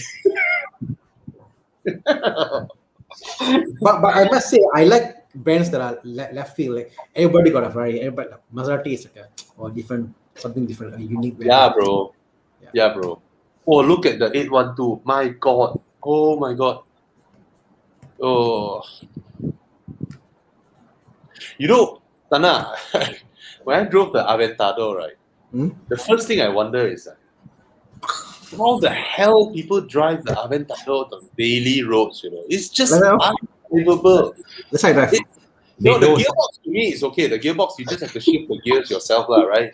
Single clutch automated manual. It's the visibility. It's the visibility of this car. It's scary. I think it's ridiculous. And the simple answer is they don't. The fact it's scary, that's what makes it interesting. It's so like it's an occasion to drive it, you know. It's scary. Yes. Because the occasion thing is real. It's real. Compared to a 911, a 911 would be like driving, you know, a lowered Beetle. No way in traffic. Visibility is so good, you know, ergonomics is there. And then the touch points, the things that you touch, right, feels the same as the thing you touch in a BMW or Mercedes, you know, very familiar kind of quality levels, you know, use of material. Like, and like anyone here who's never ever driven a Ferrari, Lambo, or Porsche can do it. You'll drive a Porsche very easily. Then you drive a Lambo, you're like, how to put to neutral, how to reverse. That's that figuring out process. Yes. Where is the indicator? Whereas Porsche is a car you just get in, go. Yes. One got single stock, one no single stock. So you see, I don't think they compare anymore, right? In terms of price point, they're double the price of Porsches these days. No. Right. Oh well. If I had Lambo, I won't drive it. I'll park it. I'm scared to drive. Lambo. I can't even drive up a house unless I buy Janela. Hey, Janela is supercar friendly. Yes, I can't drive here unless I buy Janela. You know. They made larger ramps and lower gradient for supercars to go up the ramps. That is thoughtful. Yeah. Yeah, come back down to earth a bit, lah. Okay, come. Bye. Tana is looking at it, so good. What is a realistic alternative? What is a viable alternative to this, if there's any? No. Don't have. The price you're paying for, how much is depreciated? It's super cheap. It's so cheap. It's a great value, man. But the convertible only one for sale, I think. One or two for sale. Very, very rare in Malaysia. So. Tana, just think about it. M4 convertible, right, is about 300-ish, right? 280 for coupe, and convertible is about 3 plus, right? 330, 340. Can I say so? Yeah, correct. Yeah. Okay, the Grand Cabrio is only 60K more. Oh. Perspective. It's only 60K more and 30K per seat. Yeah. The Grand Cabrio seats are proper, you know, the rear seats. Yeah. Proper. Yeah. But the M4 is, cannot argue, 2,000 ringgit road tax. Cannot argue. but there are quite a few out there also lah. Yeah. I don't like the fact you see the front is like, oh, it's an F30. F30, yes. That's what gets to me lah. Okay, my same analogy lah, huh? Tana, you someone with an M4 convertible, behind is a Grand Cabrio convertible, rolling up to the hotel. Last spot in front of the hotel entrance, the valet will ask the M4. Jalan. Bring the car down to basement and let the Maserati park there. Confirm, I tell you. Yeah. 100%. Then you're like, I come first, war. Yeah. Oh, true. But it's a nice car. It's a damn nice car. Wow, this one there next to it is the Maserati. But that's the Quattroporte. Yeah. Okay. What else? Come. What's next? Vishnu Rama for me is very good in brainwashing. Means I don't give up. Okay, I'm not good in brainwashing. I just don't give up.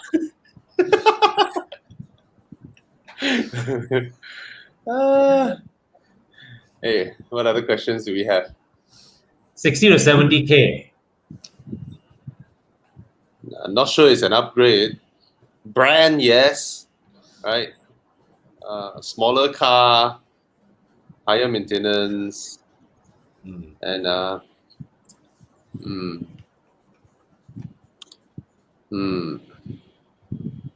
Get a newer car for the price. I mean, yeah, not good choices. I mean, 70K, I can get the Accord just now. The pre-facelift one. Yeah. Yeah, 2017 Pradana, do not buy. Do you think Proton will still make parts for it? No way. Especially You drive the Accord, right? You hit your front bumper, right? Then you try to fix it. It becomes an Accord because people cannot find Pradana. They cannot find Pradana parts. then JB stop you. See what happened? Tak dapat, boss. Kena convert.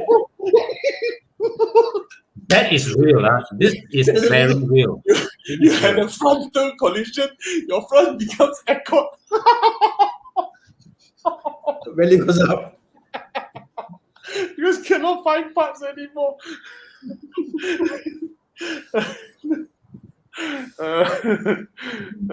Yeah. You have to watch our show more.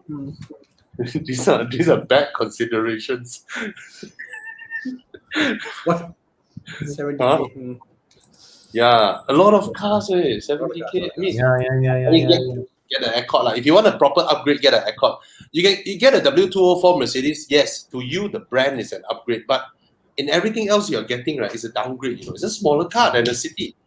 In a way, it's a smaller car. In terms of usable space inside. Your boot is smaller, your rear seats are smaller, And then it's a W204. How old is it already? It's like 12 years old. Yeah. 13 years old, right? And then you need to maintain it, change the pulley. And the thing is that, right, Mercedes hold their values very strongly, The 70K W204, right, is not even a 2012 or 2011 car, I think.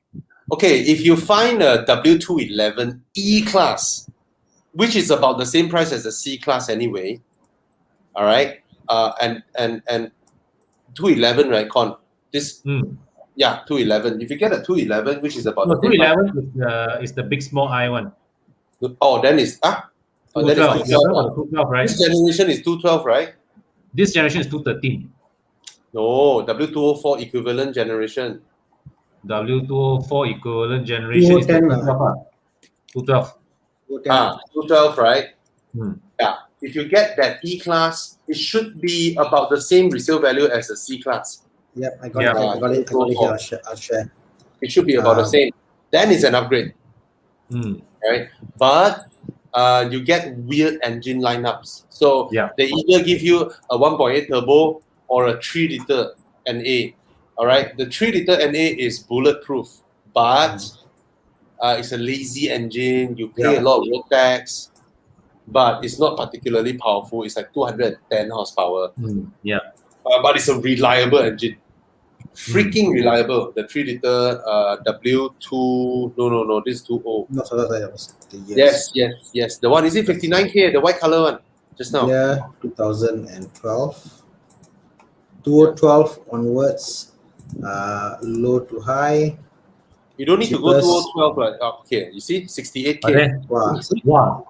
Hey, Okay. good buy, man. Okay, these are reliable, and of course, parts will be more expensive than your Honda City lah.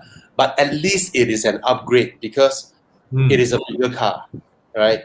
Yeah. You go on the highway and all that. It's more worth your money because when you maintain this car, it's gonna be the same as maintain a C class. Yeah. And if their used car value is the same, right, you should go for an E class. At least from your Honda City, you feel like an upgrade. Honda City, you go to C class, especially the 204, very tight space, very small car. You don't feel like an upgrade, just a brand upgrade only. Yeah. Wow. All right. You get the good tech. Okay, the hybrid, yes, very fuel efficient, but just It's you need a strong risk appetite for that. Yeah, the battery is what 40K, right? And if you can spend another 15K, I think they do a nose face uplift with all the bumper lights. So you look new, like you want to look. I'm trying to see how much can you go. Yeah, the front looks a lot better, right? But I like the rear haunch, the white body of the rear wheels on the pre-facelift. Yeah, that's really nice. So go for the E class since it costs the same as the C class. Maintenance will be the same, and it's a larger car. And for those who don't know, E classes are very reliable. Correct. Because their biggest market are not company executives, but taxis in Europe. Correct. Every E-Class must be able to drive, like 300,000 km and all that because they are used as taxis in Europe. Correct. The other thing is, like, you buy used cars, look at the mentality of who's buying the car generally. The guys who buy the C-Class are going to be more hardy drivers. The E-Class will be driven more. Comfort, See, the banana is so pretty, but when you go into a frontal collision, they give you the ugly Accord front. When they cannot find parts lah. Right? It's a joke lah. Right? But the 212 is a very, very good choice. And I mean, the thing is that at a 70K budget, you're not only getting a luxury car, you're also getting something that is newer than your current Honda City also. Yes.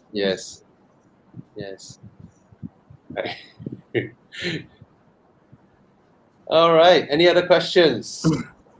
Z4. Which generation is the best to buy now? The one that you can get a loan. The one you can afford. I was about to say that. Yeah, the one that you can get a loan.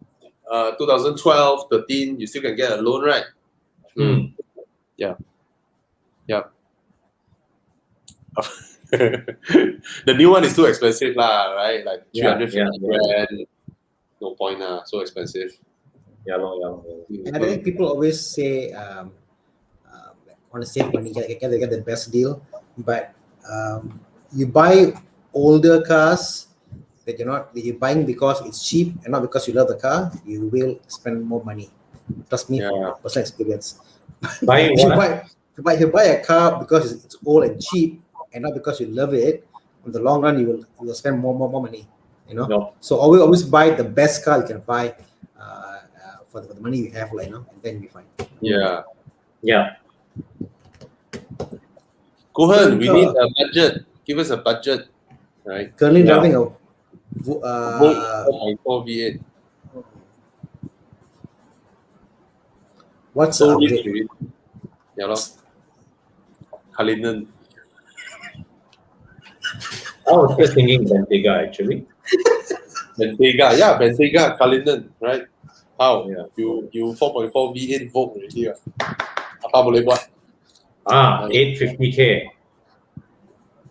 A lot, this one, 850K, you buy a DBX, put in Langkawi.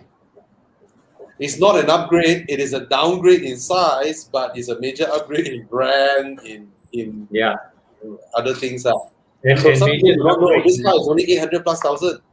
And major downgrade in length of use. Yeah. Only 3 months. This is 800 plus thousand before tax, right? Then you buy, you put it in Langkawi. Every time, it's like, a lot of people like to make fun. Oh, Ford Kuga. Hey, Bobby, ask you a question. Yes. All the cars in Langkawi, Yeah. when people want to sell those cars, where are they advertised? Because I don't see them being advertised in like Carlis or Moda or whatever. There must be somewhere that people are selling Langkawi cars, right? True. Very true. You know, Very I wonder where are they? How do I buy a cheap Ferrari?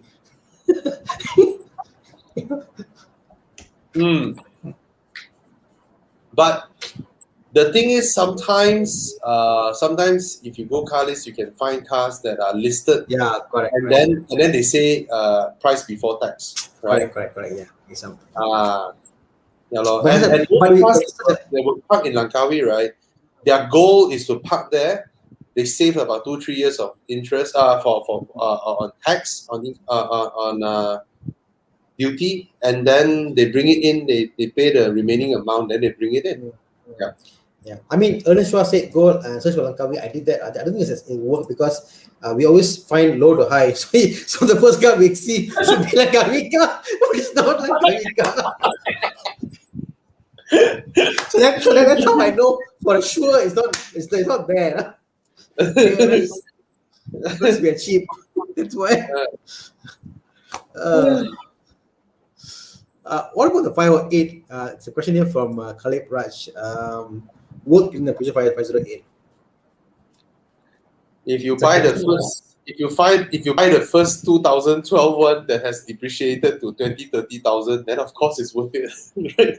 If you go and buy a like a relatively recent one, like people buy it off before NASA switched to Burma's, then you bought it for like 150,000, then of course it's not worth it. It's gonna drop. Yeah. So I don't know which one. The interior is not bad. The interior with the facelifted interior, with those LED lights and stuff. The interior is actually quite nice. Yes.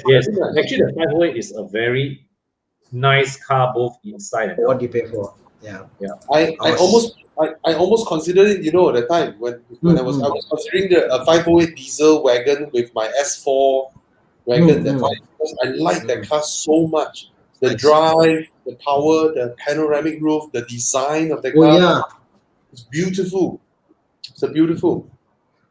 Oh my god, a 215 508. Guess how much?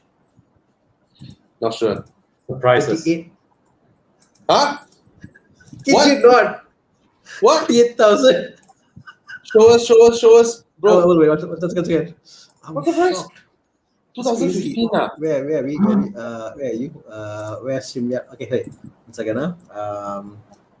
Stop. While he's looking for it. Yes, Aiman Faiz. Good car. Buy. Good. Buy. Yeah. This is the Prince engine, 38K. Can't argue. Wallah, crazy, and even if let's say you go for a newer one, I mean, because they sold with fire warranty, I believe, right? So even the 70K, it's gonna be steep already, I think. Oh, diesel 2.2. Diesel. Yes.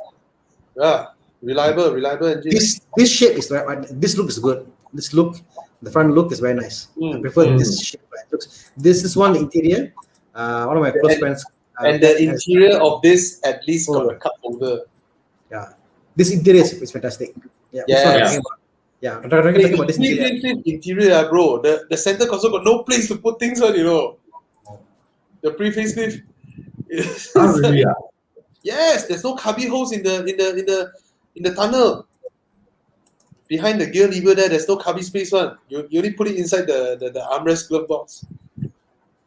So the facelift is on 216. Oh, you bargain. Bargain. The interior of this car is very nice. Even the exterior is very nice. The interior, I was shocked in the interior. So such a good value. Okay, this diesel engine is the 2.2 diesel engine is the same as the Ford Ranger one, so it's reliable.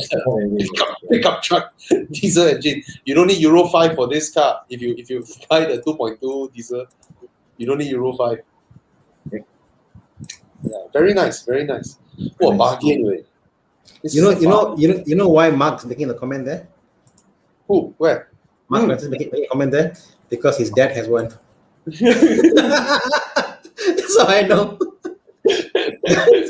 He's tasked to drive all the family car around the 7 cities and all that. So yeah, one of the cars is right. Yeah.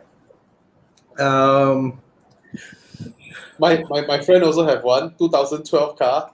This one is a wagon with a panoramic roof. With a panoramic roof. Sorry? Con? No, I didn't say anything. No. Oh, I got someone just now. Sorry. Yeah, my friend, 2012 with the panoramic roof. So his panoramic roof cracked already, you know. Then he checked the price. He checked the price of the panoramic roof. Then he looked at his used car value and said, I forget about it. Like the only reason why the car is still there is because the car is good and it's not worth to sell because lost so much money in depreciation. Yeah. You know, it's just crazy. Wow. Oh, it's the diesel. This one with the double $6,000. Hey, double wishbone front suspension, right? Yeah, no. It's very weird, you know. The petrol has McPherson's thrust, but the diesel is double wishbone. Yeah, the diesel has a higher spec suspension. Yeah. It's a fantastic car. Yeah. Look at the center console. Con, look at it. You cannot put cups, nothing on. You cannot put your wallet. You cannot put your phone. It's like, what the hell? Yeah. You just can't put anything here except shillings. It's a weird center console. It's like stupidly designed way. Yeah, the door bins are small. Yeah. All style. Yeah, it's a nice car. It's a damn nice car. You open and close the door, right? It feels like your 5 Series, you know, Con. The doors are like heavy and damn nice. I remember seeing this car during its world debut in the Paris Motor Show in 2010. Wow. Okay. That time before you were banned by Peugeot, lah, Con. No. That time I went there under manufacturer. Yeah, he was banned by Peugeot for so many years. You know? Yeah. Huh? What did you do? With the PR, with someone in PRT. He went for the review of the ugly sedan, the 207 sedan. No, and it was for what you call it? It was for something I posted on my personal Facebook. Oh. Yeah, he said like my Waja is better.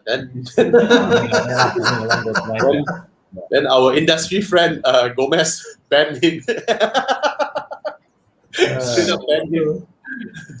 So on the French car team, what about DS5 currently for 50K selling? Wow, sexy car. I don't know about 50K because I'm seeing here some for 40K. That's the DS4. Sorry, okay. The shape. He wrote wrongly in the description. Look at the design. It's DS4. Yeah, DS5 50K. Yeah, it's a sexy looking car. But the design doesn't age well, to be honest. It's a very good looking car. Yeah. And the interior is nice. Everything is nice about the car. Yeah. Except the glove box. The French car glove box. Look at the boot, so nice. Yeah. Con, you know what? The French car glove box, right? They should have just cut the glove box cover in half, so just open up. Yeah. The other half, no use one. You open this one. What's that for? I think it's the fuse box, right? What's that? Anna is asking about the gear lever, is it? What's the space for? This is to put coins, This is to put your finger, all 4 fingers in to gently pull the parking brake. Yeah. Oh my god. All 4 for style, I give them that. Hey, look at the seats, bro. Beautiful. Nice, beautiful. Beautifully finished. Yeah. It's a good looking car. Yeah, it is. It is. No question. No question. And you get controls on the roof, so you feel like you're driving a plane. Yeah. Yeah. Yeah. Yeah. Yeah. You Yeah. get controls on the roof. One thing the French PS lah, especially Citroen, right? They know how Yeah. to create showmanship. Yeah. Can buy. It's for 50K. Yeah, for 50K. Okay. The white was nice. Oh, red color. Oh, yo, look at that. The drama you get for 50,000, bro. The drama you get. And these are quality seats. For money prices, oh, look at that. Even Oh this my is god, nice. look at the infotainment. Oh. What is that? Is that a That's clock a clock. here? That's a clock with a, Oh with a my. push-up button. Yeah.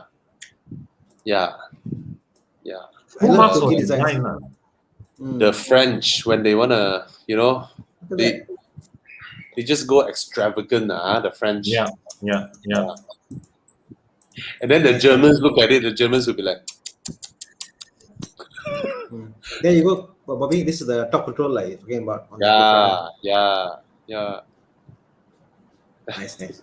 Yeah, they give you that feeling that you are driving a plane, Oh, look at the Oh, top. yeah, the sunroof. Yes, they individually open. 3 of them. Now this is cool. This It can be is individually controlled. Oh, This that's is a great value, huh? And you have overhead compartment. Huh? You have overhead compartment. yeah. Yes, there's a compartment. Yeah, that's the This French is for you. So 50,000 for something quirky, yes, go ahead. yeah. You know? 213. Yeah, get it, man. Yeah. It's worth buying. Interesting. All right. Yeah, let's finish off a few questions. I think Tana then tired already, right? Huh, This so one, am I. This one, 630 GT. Buy. Bye. But 394K, 6,000 more, and you buy Maserati Grand Cabrio. Bobby, whatever you speak, Bobby, I say 40 more, 50 more, 60 more. This one is 6,000 more, only 6,000 more. You buy a Maserati Grand Cabrio. If you don't buy, Tana buy already. If you buy, Tana couldn't get it already.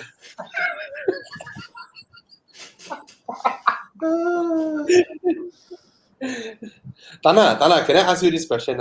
Yeah. Let's say you buy the Grand Cabrio this year at 400,000. Yep. And then you drive it for 1 year. 1 year later, can you sell at 400? I think yes. Or 450? Maybe. There you go. Deal. Okay. I'm serious. No, yeah, you're right. There's only 1 or 2 in the market. You buy, you drive 1 year, you're the only one. You put it back up 450. It's like, actually, when I saw this came out in August, it was only one. Yeah. But now there's few more for sale. I don't know why. What's the going rate for the others? But the other ones are all I want to sale. But then sure tomorrow will go up in price. But I don't want to say online, but the other prices are actually much higher than this one. I don't know why. Bro, just now the car that I show you, right? Just a few months ago, he was very optimistic. He was trying to sell at 600. Just a few months ago.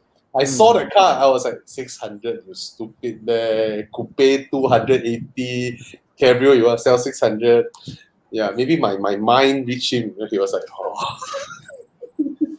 So Bobby, so Tana, the opportunity is for you to buy it, and then you re-advertise it back at 600 straight.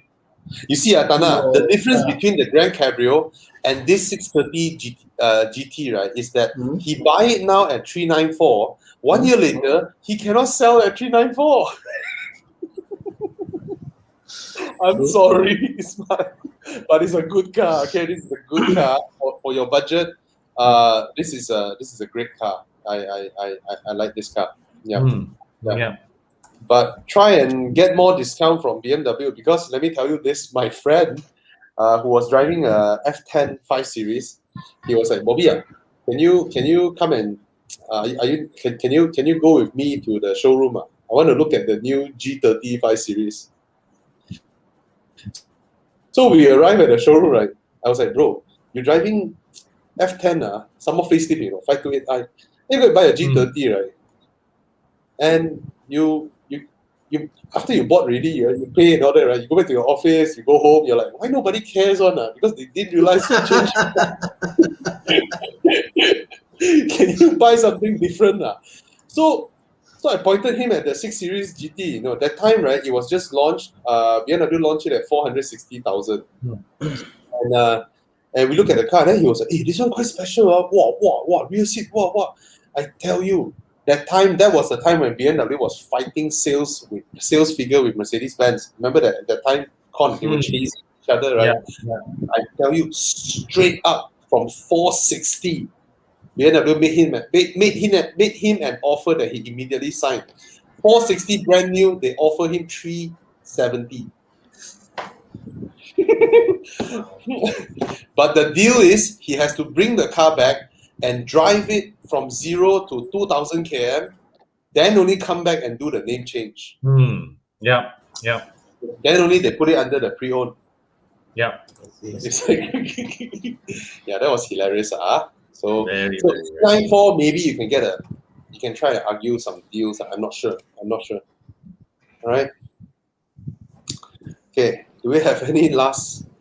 Let's take the last one. Last attempts to. Chia, I want to show the Grand Cabrio again. I'm sorry, Tana. I just want to catch you. Well, I'm on this side looking at what do you call how much is the installment, all that. Okay, bro. S-Class S450, 3-liter turbo engine, right? Con. Yeah. Okay, Yes. good car. Yes. 400,000. Buy. Yeah. Buy. Don't expect to drive it for 1 year and sell it at 400K, just like Tana. You couldn't. Because Tana, Grand Cabrio. Even though your S-Class has the same 4-seater, just like Tana's Grand Cabrio.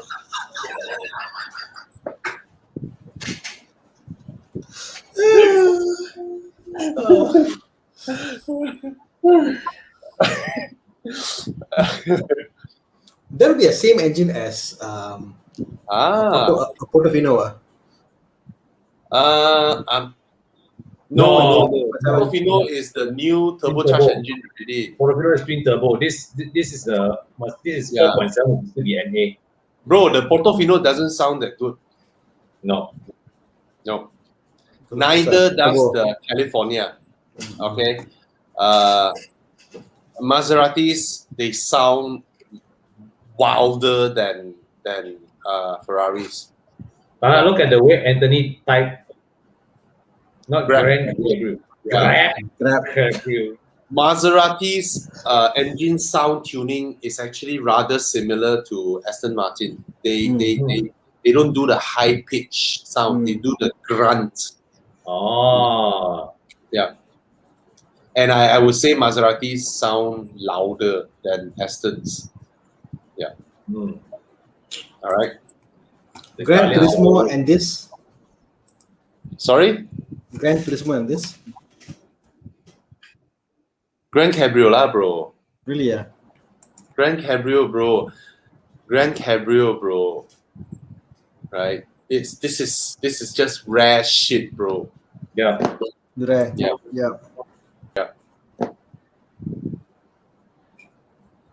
Look at it. Imagine the sound. Right? Imagine the sound. And you can I believe you can try and nego with this guy because his house, right, got all the depreciation kings with Jaguar XJ. You're so sharp. Yeah. No, the moment the guy dropped the asking price from 600 to 400, right, you know he's open for negotiation. Right? Yeah. You see, and far away, that's his daily. The Honda City. Yeah. Just now that picture shows another Maserati, There's another picture that I can see. You see the door open one? No. On the left side, he has a Levante. Oh, that one also. See, there's a Levante. Okay. On the left. Yeah. Tomorrow, contact the guy and see. Yeah, contact the guy. Come on. Hey, we go to. This week I'm that busy this week. Same here. Yeah. Okay, I'll squeeze my time for you, bro. But I don't think it's an error because every other pricing is much higher than that car. You know, so yeah. Let's go listen to the sound of a Maserati Grand Cabrio starting. I tell you, you'll be smitten by it, bro. Okay. All right. Okay, guys. I think enough of poison tonight. Good night, everybody. I've had enough laugh already.